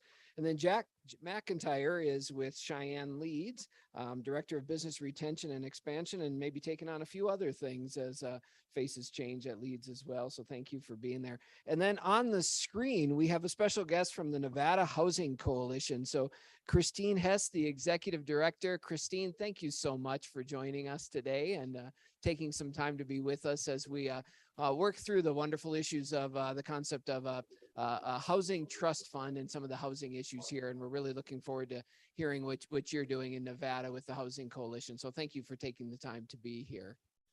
So I'm going to jump into some of the questions. I will tell you that I may ask some follow-ups or go off script a little bit. I think one of the things we've done well today is establish some of the challenges that we face because of housing shortages and because of housing affordability issues and things like that. Where we'd like to get to is thinking about some of those creative solutions, especially as we discuss the concepts of what would a Wyoming Housing Trust Fund look like as we go forward. So let's just set the stage right now. And Christina, I'd actually like to start with you if you could, and give us a little background on how the lack of affordable housing has impacted workforce and economic development and social mobility in Nevada, and sort of what drove the Nevada Housing Coalition to become more involved and more developed around those issues. Yeah, hi Joe. So great to see you, and Brad, and sorry Jack, I don't know you, but nice to meet you virtually. Thanks, and of course I have such a heart for Wyoming, and although Nevada's a little bigger, we face some of the same challenges, certainly in terms of tax structure. So I'm really excited about the conversations that Wyoming's having right now around housing. But this position, the Nevada Housing Coalition, is actually relatively new. I was the first director hired. We're a statewide 501c3 nonprofit for Nevada to advance and promote affordable housing. And when I first came into the space, I was like, do they really need this? And in fact, they do. And what most interested me, and what I continue to find every single day of the work that I do, is that affordable housing in Nevada is economic development, which of course my background is in economic development. And without affordable housing in Nevada, we as a state, and so I would say that I also see this true for my, obviously being from Wyoming, my heart is still in Wyoming, but we cannot as a state move forward and maximize our potential, our economic potential, but even as individuals within all of our communities, we cannot maximize the potential of all of our individual Wyomingites, in Nevada's case, our Nevadans, and support them, and particularly in an equitable way, without housing that's affordable for all Nevadans, and in Wyoming's case, for all Wyomingites. So affordable housing affordability is absolutely crucial and critical. Like I said, when I first came into the space, I thought to myself, do they really need it? Looking at Nevada's industries, absolutely. A lot of our economic drivers, some of the jobs aren't paying, many of the jobs that are good jobs and important jobs aren't paying a housing wage. And I can go into that a little bit more. But they are what make our communities go round, right? In Nevada's case, it's our teachers, right? It's the hairstyle, it's the barista.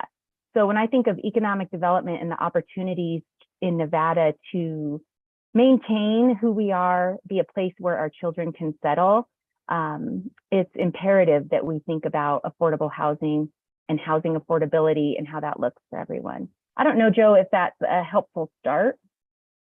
I think that gets us started, and it's just great to see you and tell you that we miss you here in Wyoming, but hope you're doing well there in Nevada.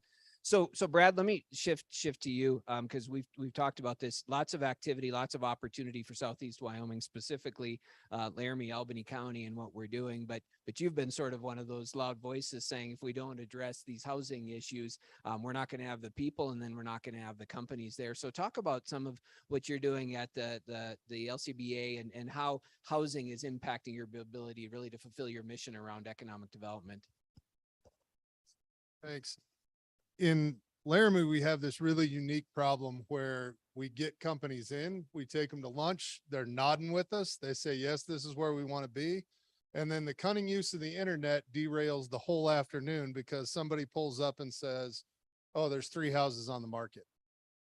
And when you're looking to employ, 15 to 25 people, but there's only 3 houses, the conversation shuts off and they ask, what are we doing? So we've really put a lot of effort and time into recruiting developers. We started with just trying to recruit more contractors, but the contractors look at where is there enough lots in front of them that they can keep building on a 2 and 3 year horizon. So most of them build, they try to do, in a commercial scale, they're trying to do at least 1 start a week. So you got to have at least 52 lots in front of them per year. And you have to be able to show that you're going to put 150 lots in front of them to get them to move their production crews up to Wyoming. So we started with that contractor discussion and quickly had to move to the developer discussion. And then it's, what do you need to do to make the development work well? The challenges that we run into in Wyoming is our town and our finance systems, our municipal finance system isn't necessarily set up to be able to put infrastructure in advance of a project. So the developer looks at a Colorado, a Utah, Montana to a great extent, South Dakota's done some different things, and they're able to advance the infrastructure so the arterial roads are in advance. So that's one big thing that we can do through a housing trust, through different mechanisms at the state level, is give our municipalities the ability to forward infrastructure that allows us to then go and recruit the developer at scale. I don't think we have a problem between Leeds and LCBA work together all the time. If it's not a fit for us, we just call Leeds. If Leeds has something, and we're working on 2 or 3 different companies right now that would be kind of a hybrid setup. So it's not a competition thing. It's giving the towns the tools to be able to make these advancements to then recruit the developer to put the money in the ground. So the first one would be to take that, I just call it money that doesn't make a door off the developer's plate. And then the second thing is, how quick and nimble are we at approving subdivisions? Because it's competitive. They're looking at several other states they're going to play in, and it's time value of money. It's a simple business equation. So if we can get their time value of money down and put all the money that they put into it attributing to a door, those will be the 2 biggest steps we can make as a state to impact affordable housing quickly and effectively. Jack, well, you're expand who are also struggling to find workers and do that. Tell me, as you're doing your business retention expansion visits, as you're having those interactions, you know, what are you hearing about the impact of housing on workforce and ultimately how that ripples to job growth or really employer retention? Sure, absolutely. So, you know, affordable housing is a huge, has a huge impact on employees throughout Laramie County and Cheyenne. You know, if there's an employee that is constantly stressing and worrying about the situation at home and what they can afford and what's available, you know, they're might not be able to carry out their job and their duties to the best of their ability. It affects them, affects the company and its bottom line and how it functions. You know, available workforce is a huge metric, and available workforce housing is a huge metric when it comes to different companies looking to relocate or expand in Cheyenne. And so, I mean, it has direct correlation. If you don't have the housing, as Brad mentioned, it doesn't take very long for them to connect the dots and say, hey, you know, we're not going to be able to attract the necessary workforce to carry out our operations here. And an example of that was Smuckers. And so when, you know, they move down the road, that one, you know, kind of hurts a little bit. And so, but yeah, having those conversations from the get-go when it comes to attracting companies and constantly bringing different folks into the fold, Habitat for Humanity, My Front Door, anytime those folks at BRE site visits, you know, are having some troubles, just giving them the necessary resources to really be able to combat that problem. You know, it is pretty cool though that, you know, in some situations we've been working with companies that kind of find creative solutions on their own. And one of those being Searing Industries, where they recognized the problem and they decided that, you know what, we're going to team up with a contractor developer and we're going to, you know, build our own workforce housing for our employees. So, you know, it's working with those types of companies that get it to that degree and are wanting to invest in Cheyenne and invest in their employees that, you know, really help move the needle. Christine, tell us if you, so again, as we're thinking about how do we remove barriers, create an environment where more housing becomes available, housing at the different thresholds, the different entry level, if you will, from transitional housing to your first home to more diverse opportunities, or what success have you guys had in Nevada as it pertains to housing? And as you think about recommendations that you could maybe say, hey, here's really what I suggest Wyoming starts looking at that we've had success with. Any wins, anything that you're doing there that could help shed light on us as we start this journey? Yeah, thanks. And first, I just want to say, I think, Brad, you nailed it. The money and time, the money for the infrastructure. But I would also say, and we're doing some things well in Nevada. We happen to be, by the way, we're the worst in the country. We're number 50 for affordable and available housing for our Nevadan households below 30% AMI. So we have a long way to go. But a lot of what you're talking about, that that entry into home ownership is also a little different. But that is where affordable housing comes in, right? When you have affordable rentals, now a family can save. From a workforce perspective, now someone can upskill, right? I always tell my economic developer friends, I'm like, hey, nobody's upskilling if they can't even pay their rent. So we need to get people stably housed where they're not paying more than 30% of their income on their housing costs. And typically that's rent until we transition. But from some of the things that we're doing well, and I'm not exactly sure, I've been gone now for a couple years, but I've seen these tools be implemented in the last few years, and they're very effective. So one in the 29 legislative session. So first of all, we do have a state housing trust fund, and it's awesome. We've had that since I think it was the late 90s. In fact, we need more tools. That's one of our best tools. We do also have a state housing tax credit.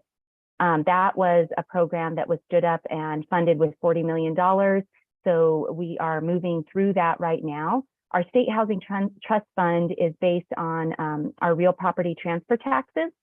So when a home is sold, for example, right, a portion of those taxes go for affordable housing. And that actually provides the gap financing, and it can do some other things too. So I think that's what's cool, right? And I know you talked about it this morning, but those state housing trust funds can do other things, and they don't have the ties that the federal dollars have, which is also really important.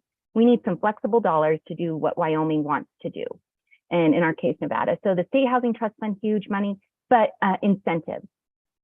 So in 2019, the Nevada legislature, we're a Dillon Rule state, but we passed legislation enabling our local governments to waive or reduce fees and taxes for developers that are building affordable housing, right?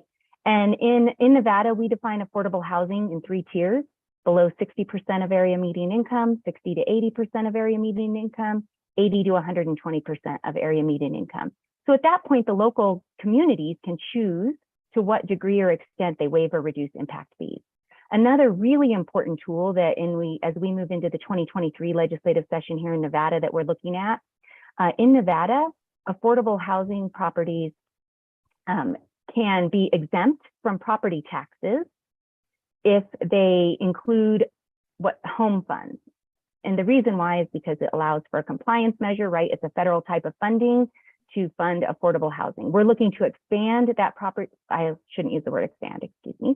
We're looking to make a technical fix and align that policy with actual reality of how developers are funding affordable housing, right? So in this case, that it includes home funds, or that they're also low-income housing tax credit projects. So projects that can build a lot of what I think we're talking about here, workforce housing, right? Which is very important housing in order for us to grow economically. So the property tax exemption, the incentives are big, and our state housing trust fund are things that we're doing well and making a difference. Great, thank you. That's actually a great response. Brad, as you're working with developers and thinking about fit between workforce housing for certain types of companies that you want to work with, where's the priority, and what are they focusing on, and what are the challenges to do it? Is it single family? Is it the first home? Is it multifamily? And you can't say it's all of the above. I know that's part of the issue, is we need a mix of everything.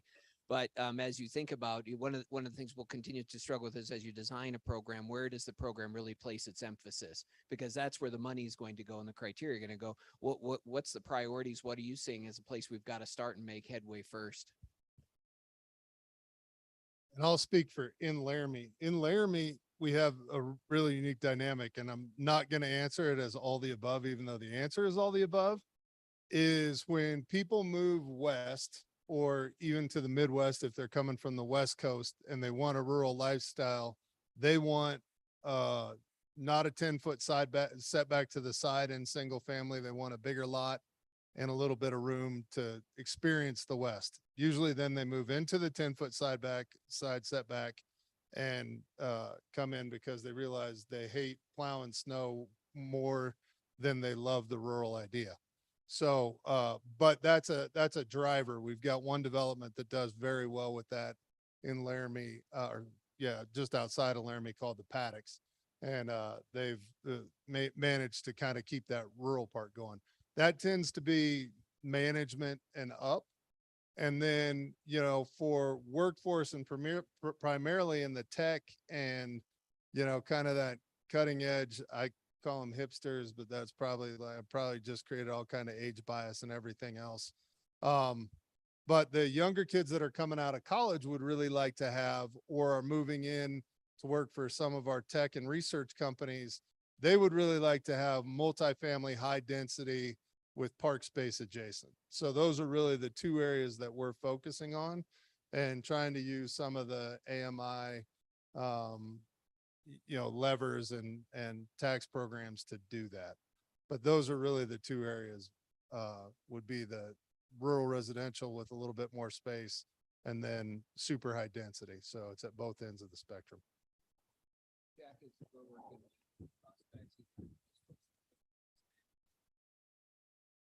What are they looking for of housing and sort of what's the criteria they're using, threshold?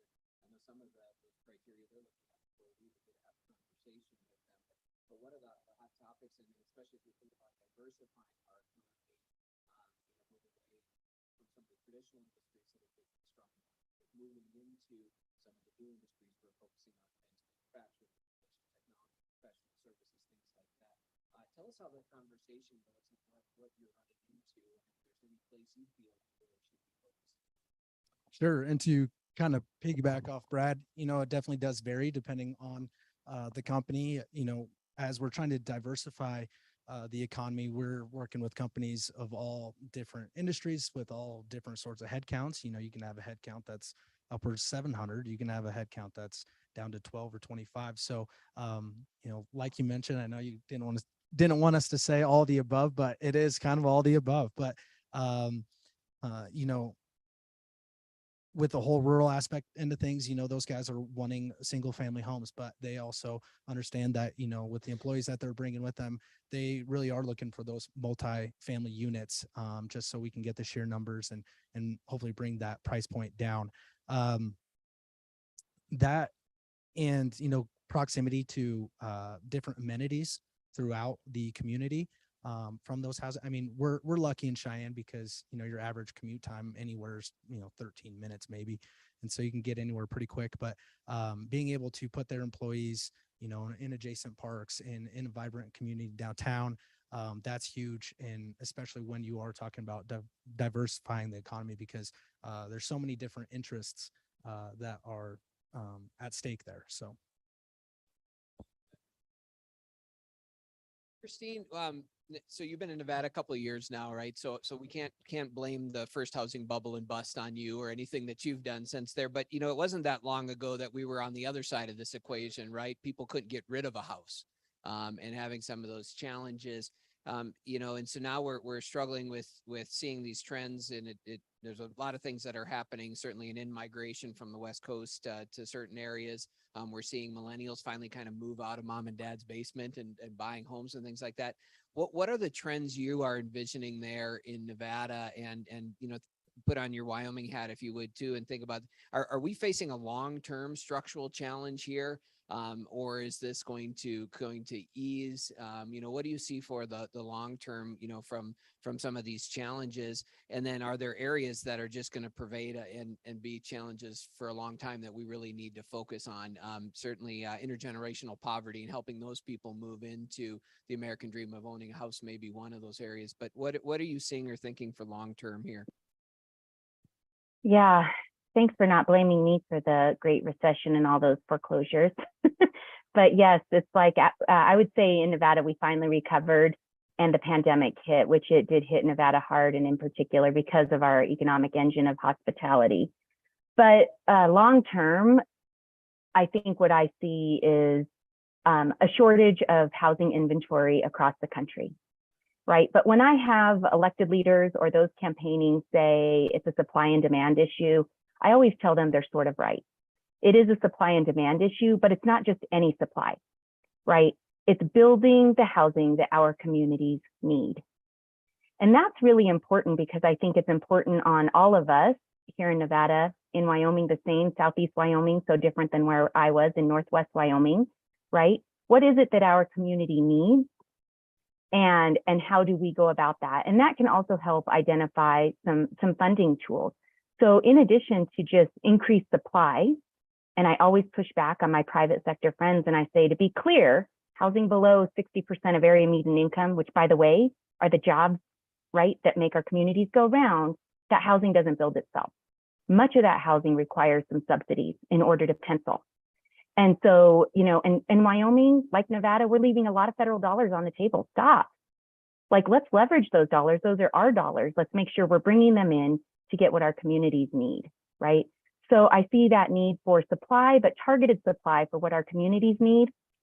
Then I also see the opportunity, particularly around single family homes and our aging stock, right? And out here in rural Nevada, we have aging single family stock and not necessarily people with reserves to help maintain those. What's really cool, I don't know about Wyoming, but the state of Nevada, our housing finance agency, typically receives $6 million to help support the rehabilitation, weatherization of energy efficiencies of our single family homes. Well, this year we're getting 24 million, right? So this is really an opportunity to impact single family homeowners. Joe, I also wanted to talk about a couple other solution tools that one is new to Nevada. We committed $500 million of our American Rescue Plan Act state and local fiscal recovery funds. In this case, it was our state fiscal recovery funds for affordable housing.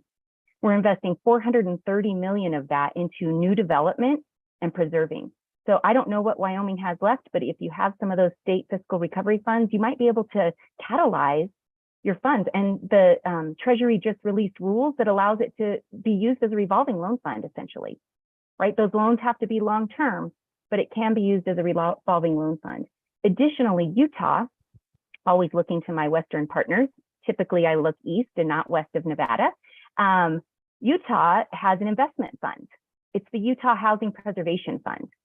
That could probably look a lot of different ways, right? It was catalyzed with some state funding, but there's philanthropy and social impact investing.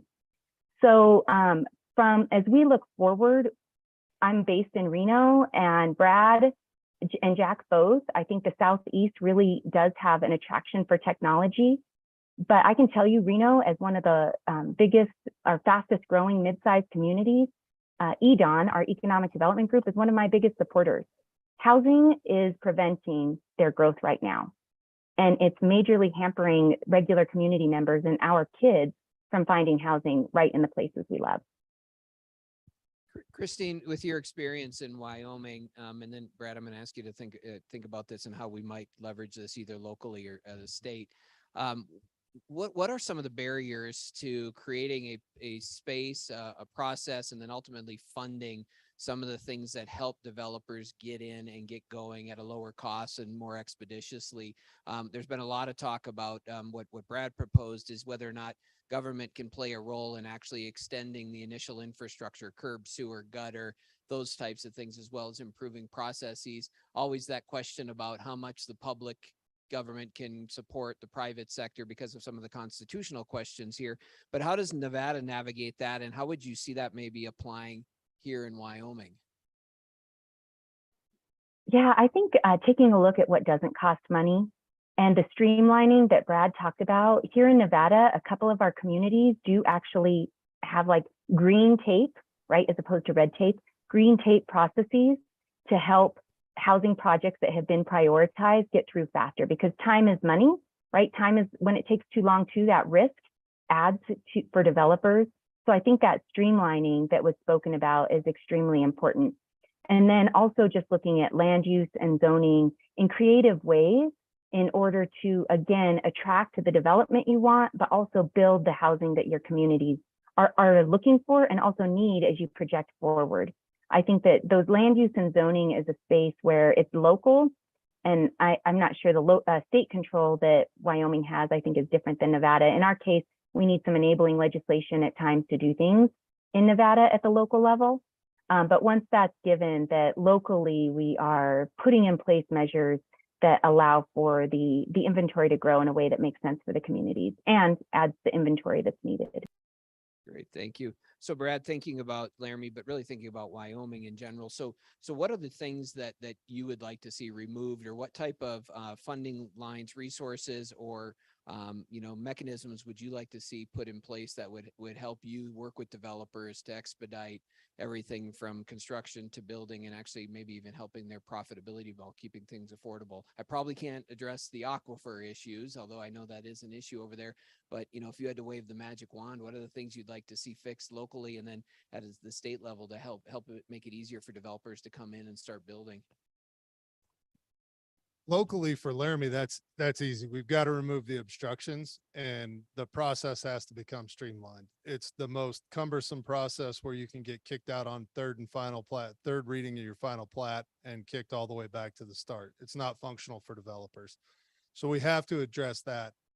Locally, I think the biggest kind of item that would help is if we could use some of the state designated funds out of ARPA to advance infrastructure. One of the mantras that we live under in Laramie is we're the poorest county in the state, but we also have the biggest state institution outside of the actual state government. So you can't have your cake and eat it too. It's a really tough discussion. What I say to every civic organization is I don't have the answer for 4,500 jobs and $128 million a year in salary revenue. So if you're thinking I got that and you want to bash the university, you got the wrong guy in this job. And I'm just blunt about it. And to that drives what we need to do as a state. We have got to stop some of the dialogue and mentality that we have. And that the particular dialogue and mentality that we have impacts us all as business leaders, community leaders, and nonprofit leaders. And that is, we don't want it to become a Colorado. We don't want it to become a California. And what we're saying is we don't want you here.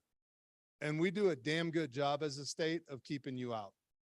And so you can't put people like Jack and I in a position where you want us to recruit and then be like, but not you.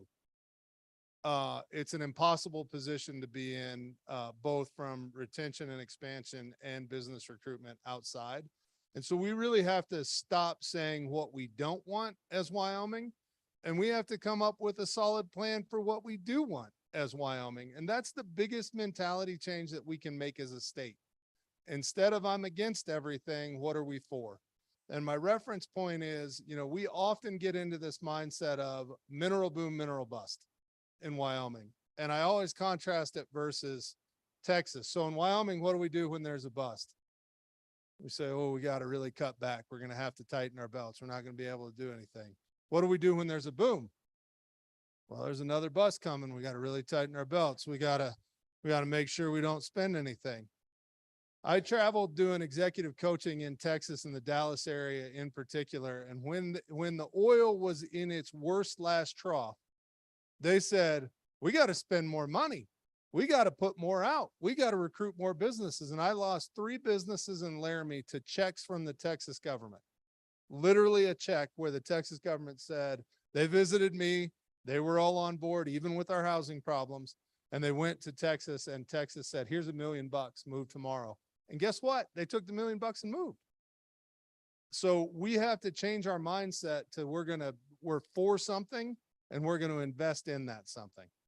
So that's the real big leap that we as the economic development community and the nonprofit community that really surrounds housing needs, because if we don't have lateral and vertical mobility in our economy, we don't have an economy. So we have to get to that point as leaders in our communities to say, this is what we're for and we're pushing for it and we're going to push hard. Okay, absolutely. Yes, go back to the very beginning. We're lucky because we get to work with Seth and Charles and everybody at City Planning and Development, and they're constantly in the fold and at the table and are constantly working with us, which I'm sure at times they're probably like, okay, come on, like let's be reasonable here.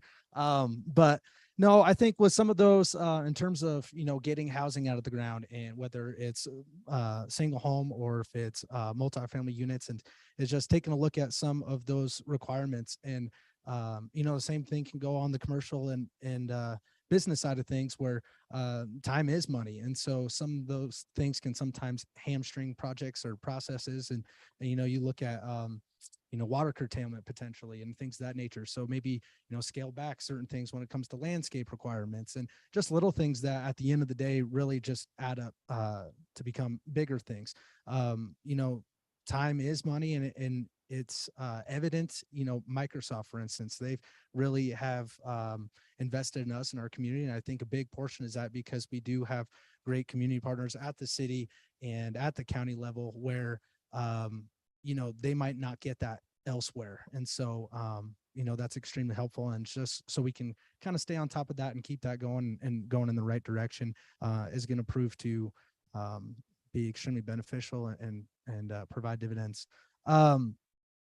Again, agree completely with some of the messaging that we have throughout the state. I'm from Buffalo, Wyoming. Love Buffalo, small ranch agriculture community. When I go home and I tell people that I work in economic development, sometimes I get, why the heck are you bringing people here? And it's like, well, it's good for the state. It's good to diversify. We're not always going to have that oil and gas and coal to rely on. So I think it's important that, to your point, is, we don't have to say yes to all comers, but we can say yes to the right ones that share our values and share our vision and share our culture.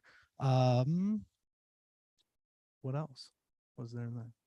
So, Jack, let me ask you a question.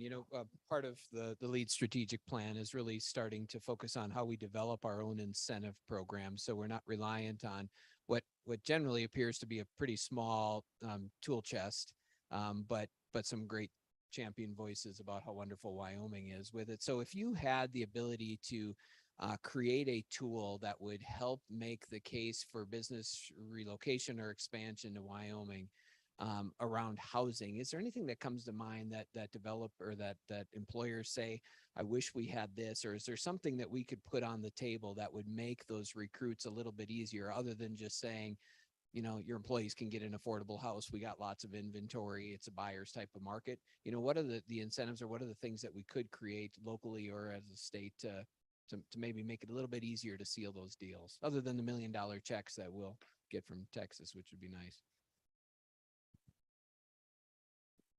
Yeah, absolutely. Well, I think what Christine said, some of those affordable housing components and being able to waive some of those taxes and fees, I think that would be huge. We definitely have room for improvement on the incentive aspect or end of things. I talked to a site selector. I drove him back down to DIA yesterday, and I said, okay, so where do we stand in terms of incentives? We have data center cost reduction grant, manufacturing sales and use tax exemption, and inventory tax exemptions, and we already have a low tax structure, but other than that, we really don't have a whole lot. And so I think being able to be creative and maybe waiving those costs, or maybe being able to provide some types of reduction grants, if say you have a company like Searing who's saying, hey, to heck with it, we're going to build our own housing. Well, let's help them do that, and let's and make that easier on them and support them in that endeavor. And so, maybe down the road, we'll have more companies that are willing to make that jump, make that leap, and do just that.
Me?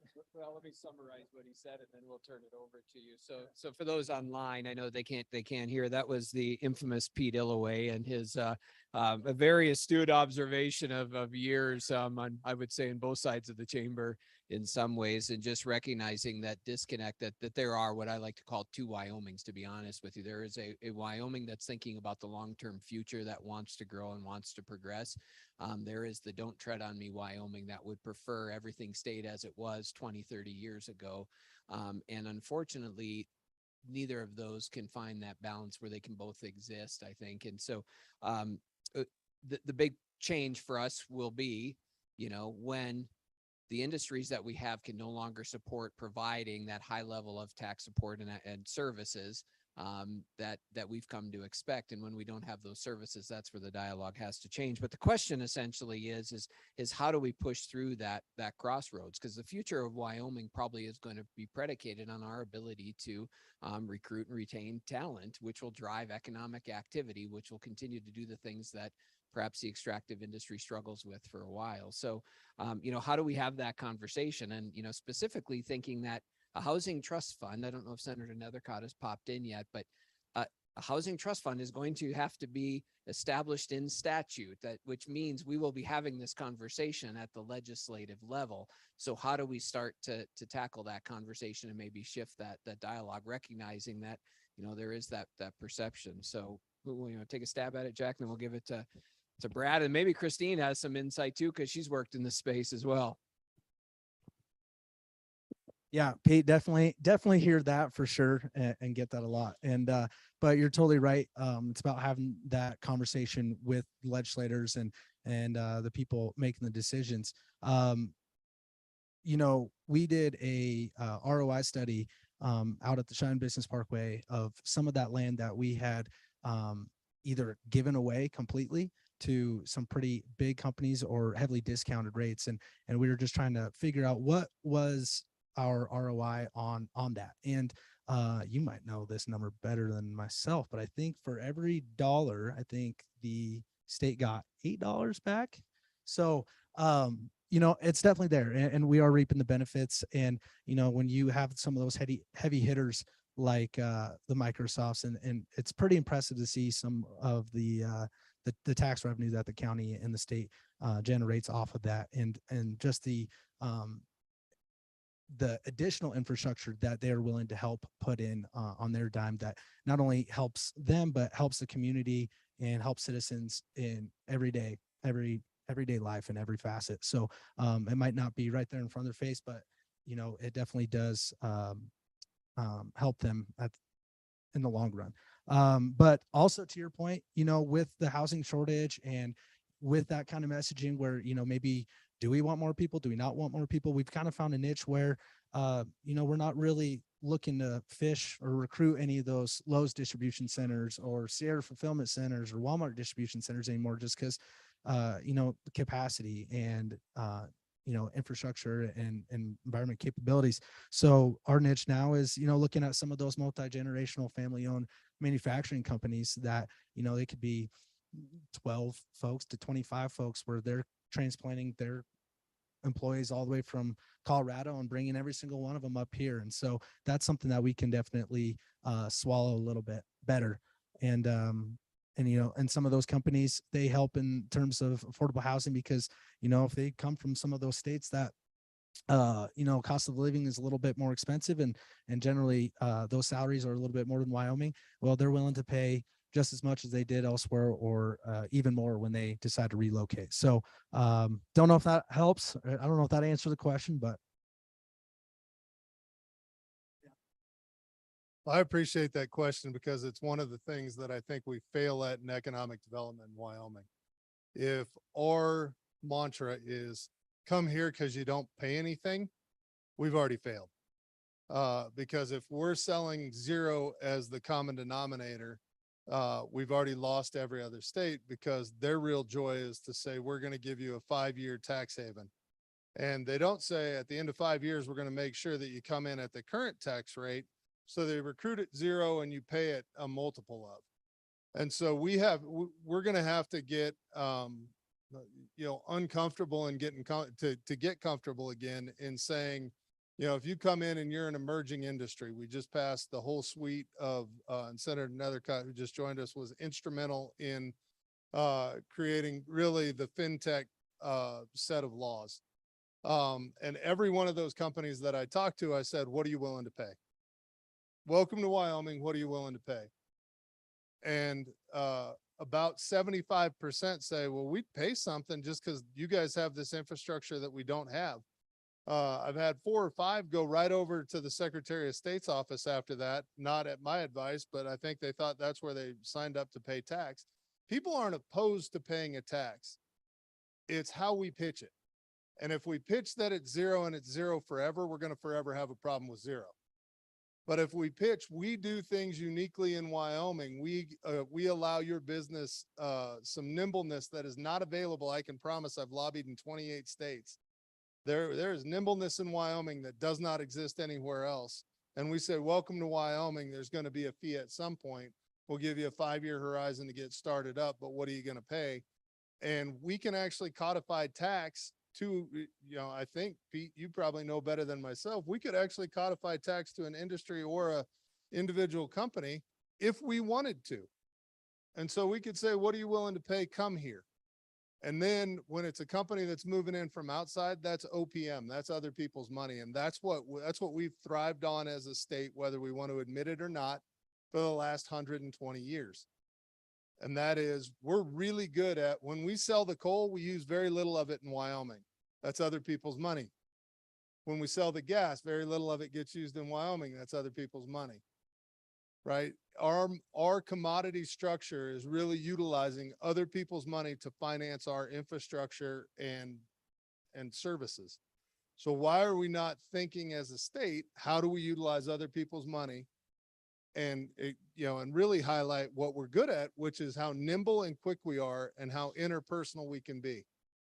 And I think that's where we have to start. That's one of those leaps we have to make. And Pete, directly to your point about how do you sell 90 people on, 90 people that don't, think we need anybody else, is then you have to hold them accountable, because we can't have the dialogue of, I want my kids to be able to get educated here, live here, work here, raise their kids right next door to me. As the grandparent, we have to get really honest that you don't get to have both of those discussions.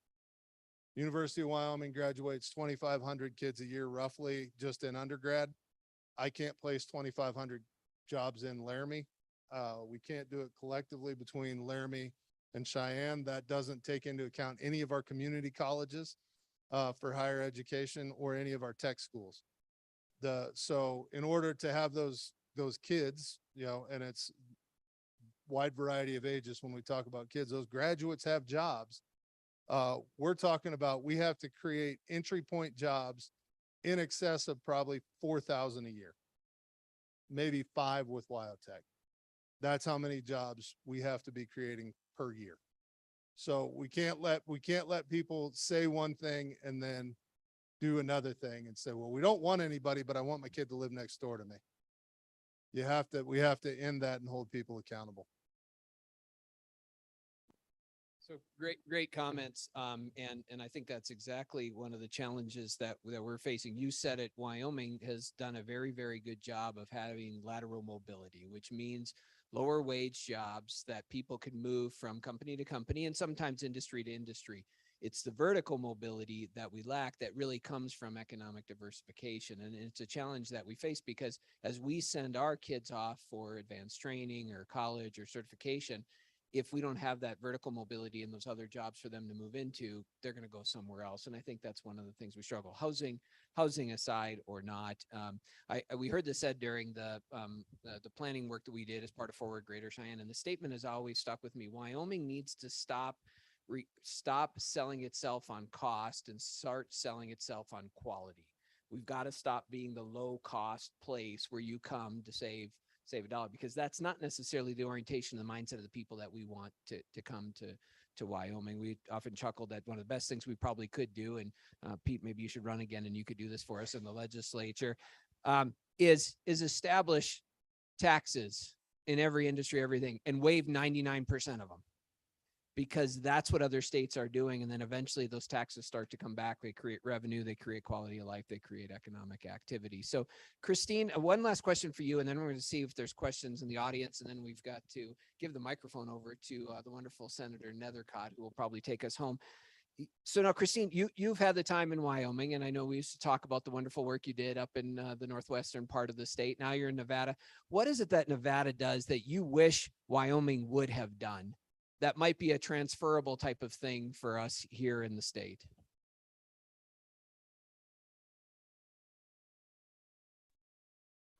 What does Nevada do that I wish? Well, I'll speak specifically, I guess, to housing, but I would say it's also pretty new in Nevada to actually approach it from a solution space. And so I actually think Wyoming is ahead of the game, right? You don't have as big a hole to crawl out of as Nevada when it comes to our lack of affordable housing. So you're ahead of the game. But one of the things I'm really proud of is the attention and focus of leadership across the state on housing and its significance to an individual's ability for economic mobility and advancement, for community, and overall for our state. Additionally, there have been some really creative public-private partnerships, right? Constantly pushing to say government cannot nor should not solve all of our housing challenges, but what is the role of the private sector? And I think for every state that will look different, but I can tell you the healthcare sector and space in Nevada is stepping up, right? And that's across the country, by the way. So if they're not doing it in Wyoming, you need to tap all of our healthcare companies because they know that a person's housing stability is directly tied to good health outcomes, right? Just as economic development outcomes are, right? So I think the focus and attention of leadership with not just empty words, but true out loud commitment is present in Nevada now and gives me hope for real transformation and opportunity. And I hope Wyoming can do that. I think, and I was like, oh my gosh, I'm happy to speak because I know that housing, I know now, especially the more that I know about housing, is a barrier to our future economic development, prosperity, and growth, not just in the Southeast. And it looks different in smaller communities, but it's a barrier. Thanks, Christine. Any questions for the panel from the audience here? Any?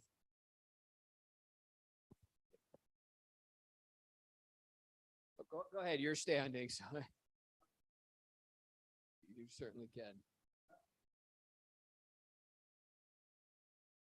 As I stated earlier, I'm not too speedy. A couple things. Mayor Joel Highsmith, Town of Shoshone, but I wear multiple hats. I'm also on the board of directors of Wyoming Association of Municipalities. I'm on the directors of Wind River Visitors Council, which is the tourism board for Fremont County. Part of FCAG, Fremont County Association of Governments. I'm also on that board. Every one of those boards, economic development and housing is an issue. I mean, we need people for tourism. Du Bois, big issue up there, housing up there. But what I have found, and hate to get up here and maybe defend our legislatures, but I've seen a shift. Recently in Shoshone, we have a grant we received for a business, running sewer line and stuff. But in that plan included housing. Now, in the past, this is the Wyoming Business Council. In the past, they really weren't open too much for housing. We included housing in our plan because without housing, you don't have place for people to live, you do not have a business come in there. I know about 3 years ago, we had a business looking to locate from California to Shoshone, ended up in Riverton because we did not have the infrastructure, couldn't get it built fast enough for them. I got a call Monday from another business out of Tacoma, Washington, looking to do that. And because we are in the process of putting that infrastructure in for housing and for business to a business park, I'm meeting with them next week. But like you said, we need to maybe build and they will come. And that's us. But the Wyoming Business Council felt very open to that, maybe more they were in the past. I see our state government being more that way. We're working WHAM and we're working with the state government, quite a bit. I think we're going in the right direction. I'm pretty optimistic, and I know we don't want to this, we don't want to be that. I agree, that's the wrong attitude. What do we want though? And sort of we don't want just everything that comes in. There's certain things from Colorado we don't want, but I mean, anyway, I just wanted to, touch bases with that. But if this is a statewide issue, housing, workforce housing, that's, we're trying to work on that. We've seen some resistance from municipalities to get involved with the infrastructure prior to doing that. But as I tried to explain, and you've touched on it, just what I've been trying to say. You say a lot better than I do, but for it cost for a door. And if a contractor, a developer comes in and has to put all the infrastructure in himself, that raises the price of those homes, which will make them maybe not affordable. I've been pushing for housing in Shoshone for city employees and school employees. Most of our school employees work out of town, out of district, and trying to help make that where on a teacher's wage they can afford a home. We've been working real hard on it. It's interest rates going up is hurting that some now. That's a big part of it too. But to make it the price of the home's got to fit the wages. So that's a challenge. But anyway, appreciate you guys here. But I just want, like I said, had to stand up a little bit for the Wyoming Business Council and our legislators, because I see them helping us quite a bit and maybe changing the way they've worked maybe in the past.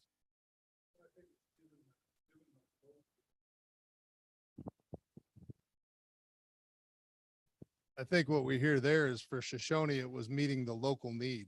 And it's really, as a state, I think, kind of between you and Pete's comments, one thing that's always been consistent, one of the things I think that this proposal really brings to the front is that local control. You can say what you need in Shoshone and it creates an avenue to get it. And that's really where we have to key up to make this sales point, because if your legislators don't want it or don't think that there'll be control that you can use as the mayor, it's going to be a tough sell at the legislature.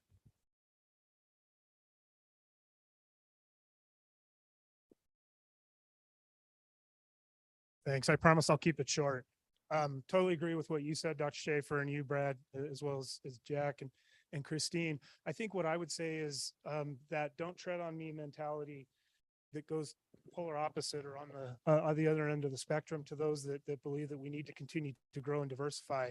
What's it going to take? It's comment more than a question. What's the courage that it's going to take in the legislature to step up and really recognize that when Brad says it's other people's money, it's entitlement. And everybody in the state, I grew up in not here in Cheyenne. I've been here a number of years, but everybody's very proud of where they are, whether it's Northwest, Northeast, Southwest, Southeast Wyoming. But when we all are taking the mineral money and we're taking all this other money, it's hard to look in the mirror and say, we're just taking. And what's it going to take for the courage to step up and tax ourselves first so that you can abate what you're giving away, right? You're going to bait that to get it back later. And it's a magic pill probably at this point. And, Senator Nethercott's here, and I know Bill Henderson was here earlier. It's going to take a lot of courage in the legislature to be able to step up and do that. Thank you. Appreciate the comments. No pressure, Senator Nethercott. We'll give you. One last, Christine, any last comments you want to make? It's great to see you and have you on the screen. Anything you want to share with us? I think you're on the right track. Tools and resources. And in Wyoming, we do what's good for our communities. I trust that. So appreciate it. Thank you so much. Yeah, thank you. How about a round of applause for our three panelists? Thank you for being here. Christine, thanks for joining us. Brad, thanks for coming over the hill and being here as well. Jack, great to see you as always. It's now my privilege and honor to turn the mic over to a dear friend, a wonderful colleague, and one of the most intelligent women I think I've ever met. Don't tell my wife I said that because she'll say she wants to be in that circle. But help join me in recognizing and celebrating Senator Sarah Nethercott.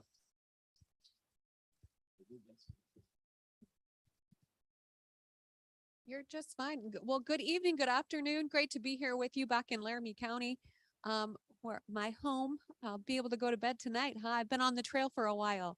So it's good for that to be over and back to the work of Laramie County and the work of Wyoming as your local state senator. And an honor to be here to discuss affordable housing in Wyoming.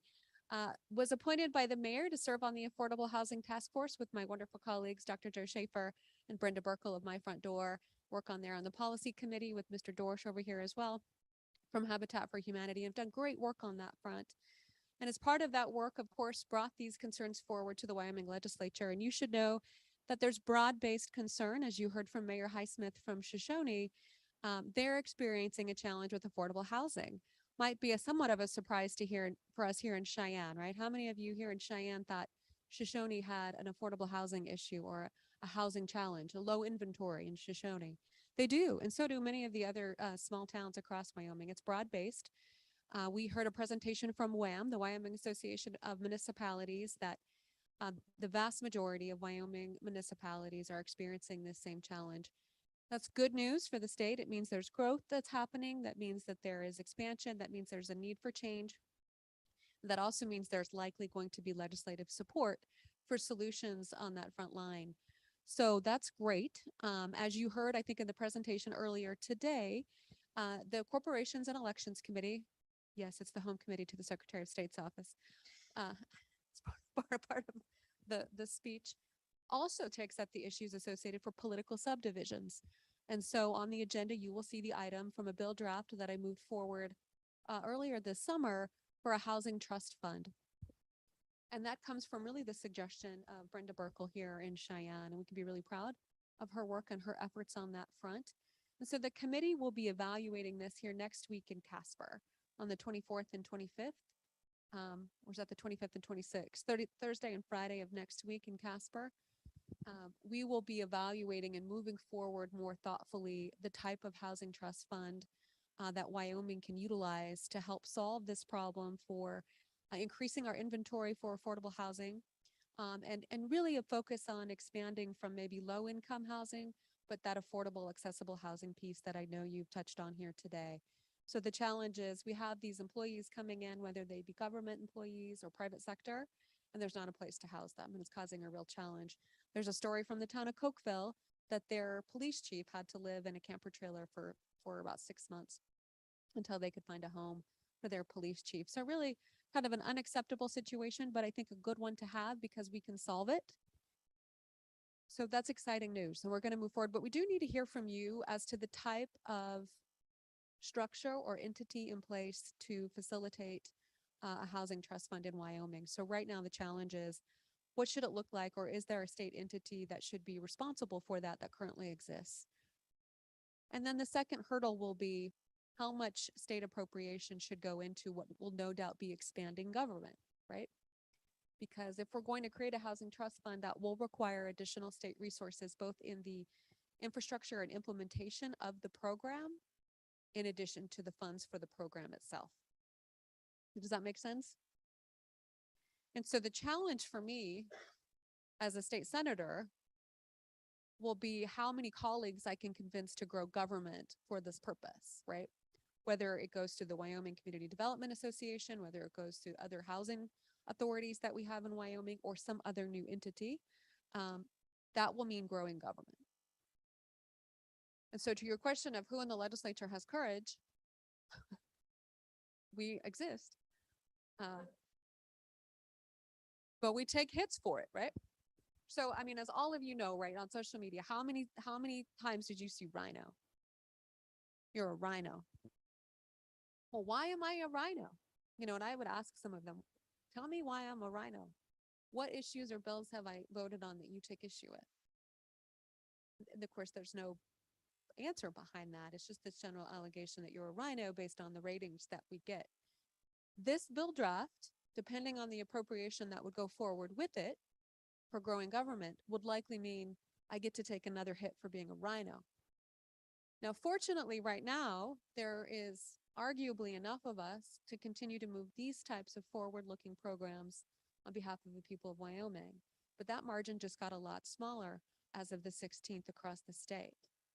Anyone from Natrona County would like to comment on that? So that is a real concern for the people of Wyoming. So I am hopeful that we'll still be able to get this type of legislation passed, but there will be consequences to those you elect to serve on your behalf.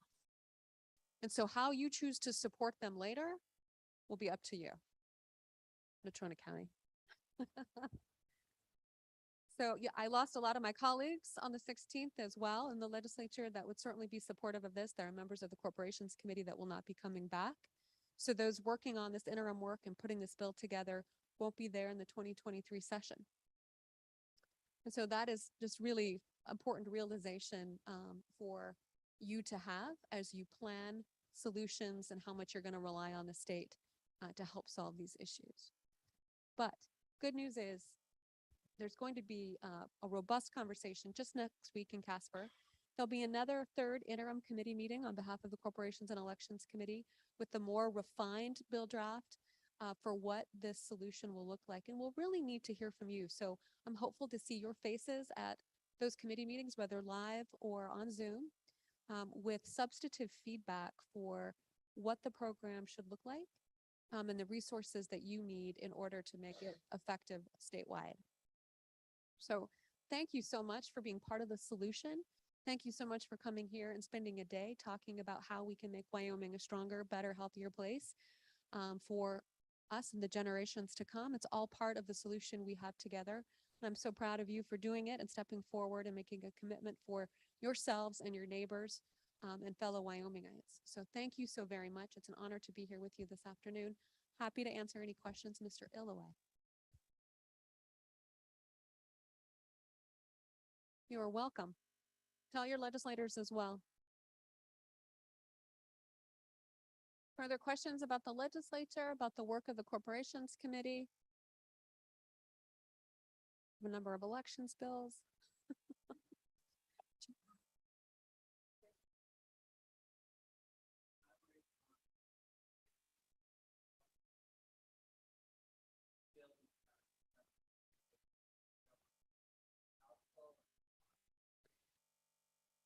So the question is, how would this program create more government? And so let's start on the back end. Do you want a housing trust fund? Does that sound like a good solution? How much money needs to go into the housing trust fund to make it a workable program? How much? What's the type of appropriation that you think we should give it? No. Let's say the answer to that is no. You want 50 million? Give me 75. Somebody give me 75, right? 75. Okay, Town of Shoshone, how many millions of dollars do you think you would like for purchase of land for the purpose of housing? How much money do you need in Shoshone?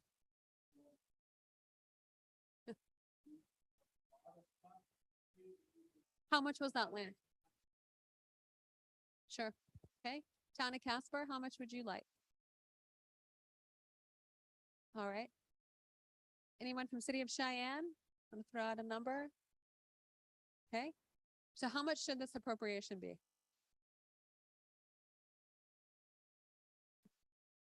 Can you have 300 million? All right. And then who administers the facilitation of which community in the state gets the 10 million, 5 million, $50 million grant?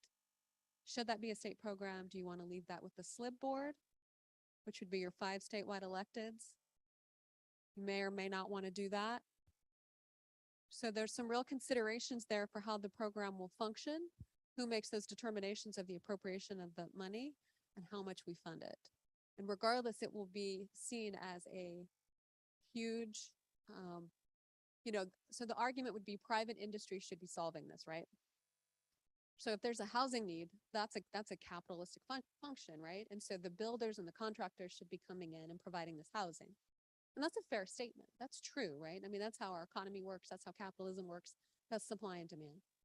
But why in Wyoming are we not seeing that work to our benefit now? Why is that statement not working for us, right? Because you have employees, right? You can sell the houses. I was just speaking to my realtor friend, Representative Duncan, last night. There's no inventory in Torrington either. She can't sell houses because there's no inventory. So why aren't they building? Doesn't pencil. So then what happens to, because building costs are so high and unpredictable right now, right? So the private contractors don't want to come in and build. So what does that mean for our communities when we're trying to have employ nurses for our hospitals, right? Or school teachers or police, or if you're the town of Cokeville and you want to hire your new chief of police, what do we do about that then? Do we try to solve it? Do we do a workaround to private industry that's not solving it for us? Do we help try to augment that? It's not a Republican principle, is it?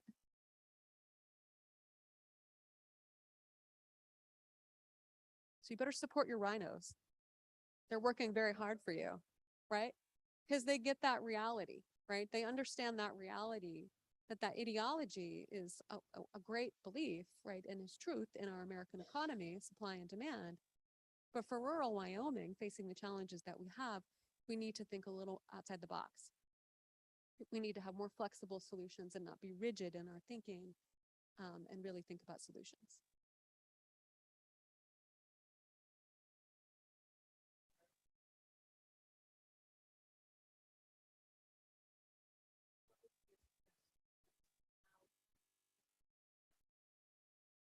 So you need closer? I'll repeat the question. The question is how to make it a simpler process or make it more politically palatable, for how the program could sell so that legislators are more likely to vote for it. Is that the question? And I think the answer to that can be in where the problem lies. And so fortunately, all of Wyoming is experiencing this. And so if the town of Shoshone and the town of Cokeville and all of rural Wyoming comes forward and says, hey, we need you to do this, legislature, we're supporting that. And business also comes forward and says, hey, we need this.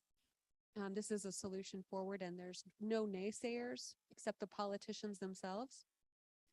That's compelling. That's a compelling piece. But that will require that coordinated effort beyond just WHAM, the lobbying organization, the representative, and really the people of whom WHAM represents coming forward. So Mayor Highsmith, I know you've come to the legislature before, you'll need to come back. Because hearing from a community like Shoshone, quite frankly, carries more weight than a community like Cheyenne or Casper. Jackson's been railing about this for decades, right? And no one cares. And no one, I mean, does Cheyenne care that Jackson has housing problems? And the answer to that is not really, right? I mean, because of the unique nature that Teton County is, right? Their economy. But this is certainly not a new challenge for them in the same way that property taxes, they've been dealing with for a long time. And now just this past year, a couple of years, has the rest of Wyoming been feeling that burn. So I'm hopeful we can get it through, but we'll need some help and support, broad-based support statewide in order to get that passed. I think the House of Representatives, I think we'll have about 30 new House members. So you'll have a lot of education to do. And then there'll be a significant new numbers in the Senate as well that you'll have to work on.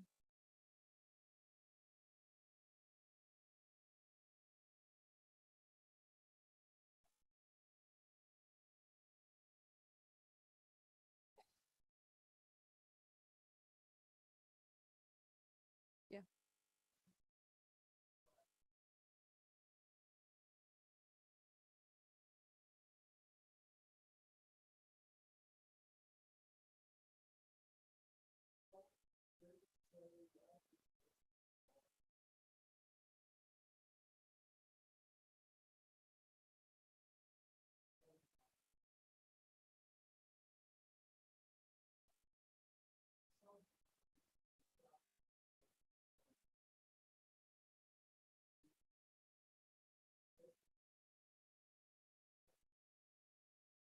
yeah, those personal stories are really impactful. And so, humanizing those stories really helps sell it to the legislature as well.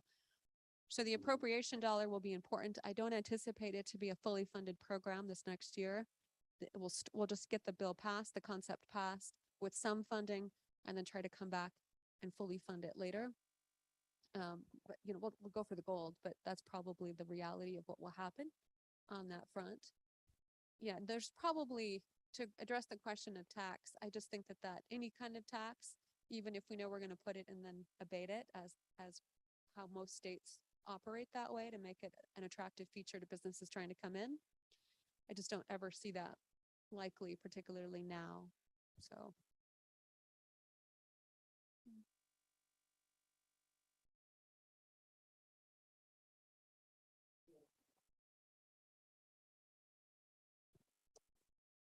Yes, I'm not concerned about that. So there's a memo on the legislative website that you can see on this agenda item for the meeting next week. It goes through a memo, which most of you involved in economic development are familiar with, which is our constitutional provision that doesn't allow state dollars to be directly appropriated to private entities. Somehow we're able to appropriate these dollars out in other ways, and so we'll continue to do that here through different types of mechanisms. So that is not a primary concern of mine. The primary concern will be the details of how you want the program to work and operate so it works effectively for you on the ground, and then getting it through the legislature. Good luck. Further questions about the legislature or housing or its concern? Yeah.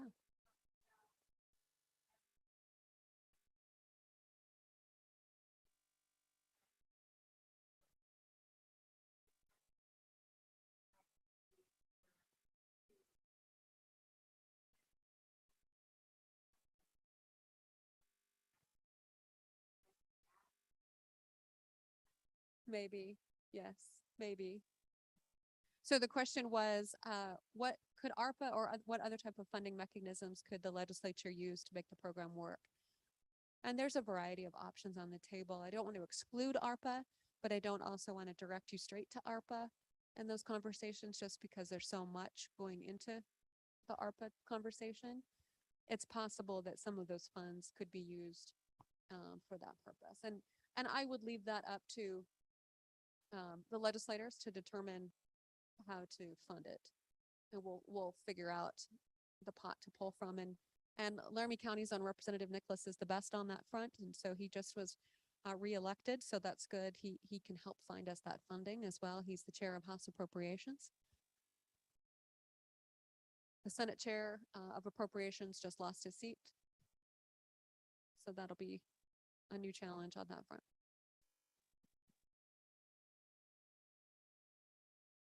But it is exciting to talk about housing and the future and the vision for Wyoming and your participation in it. So good to be here with you, and thank you so much for working on this vision. Yeah.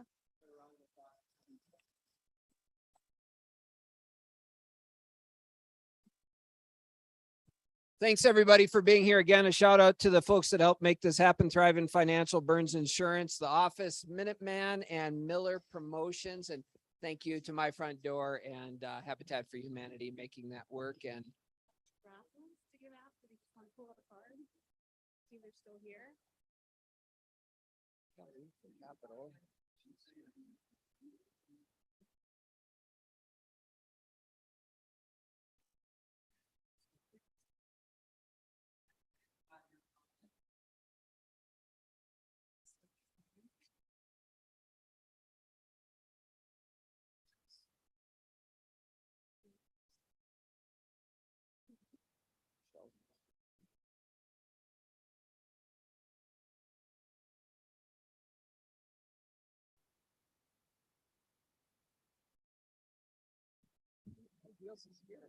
Nobody put cards in, right?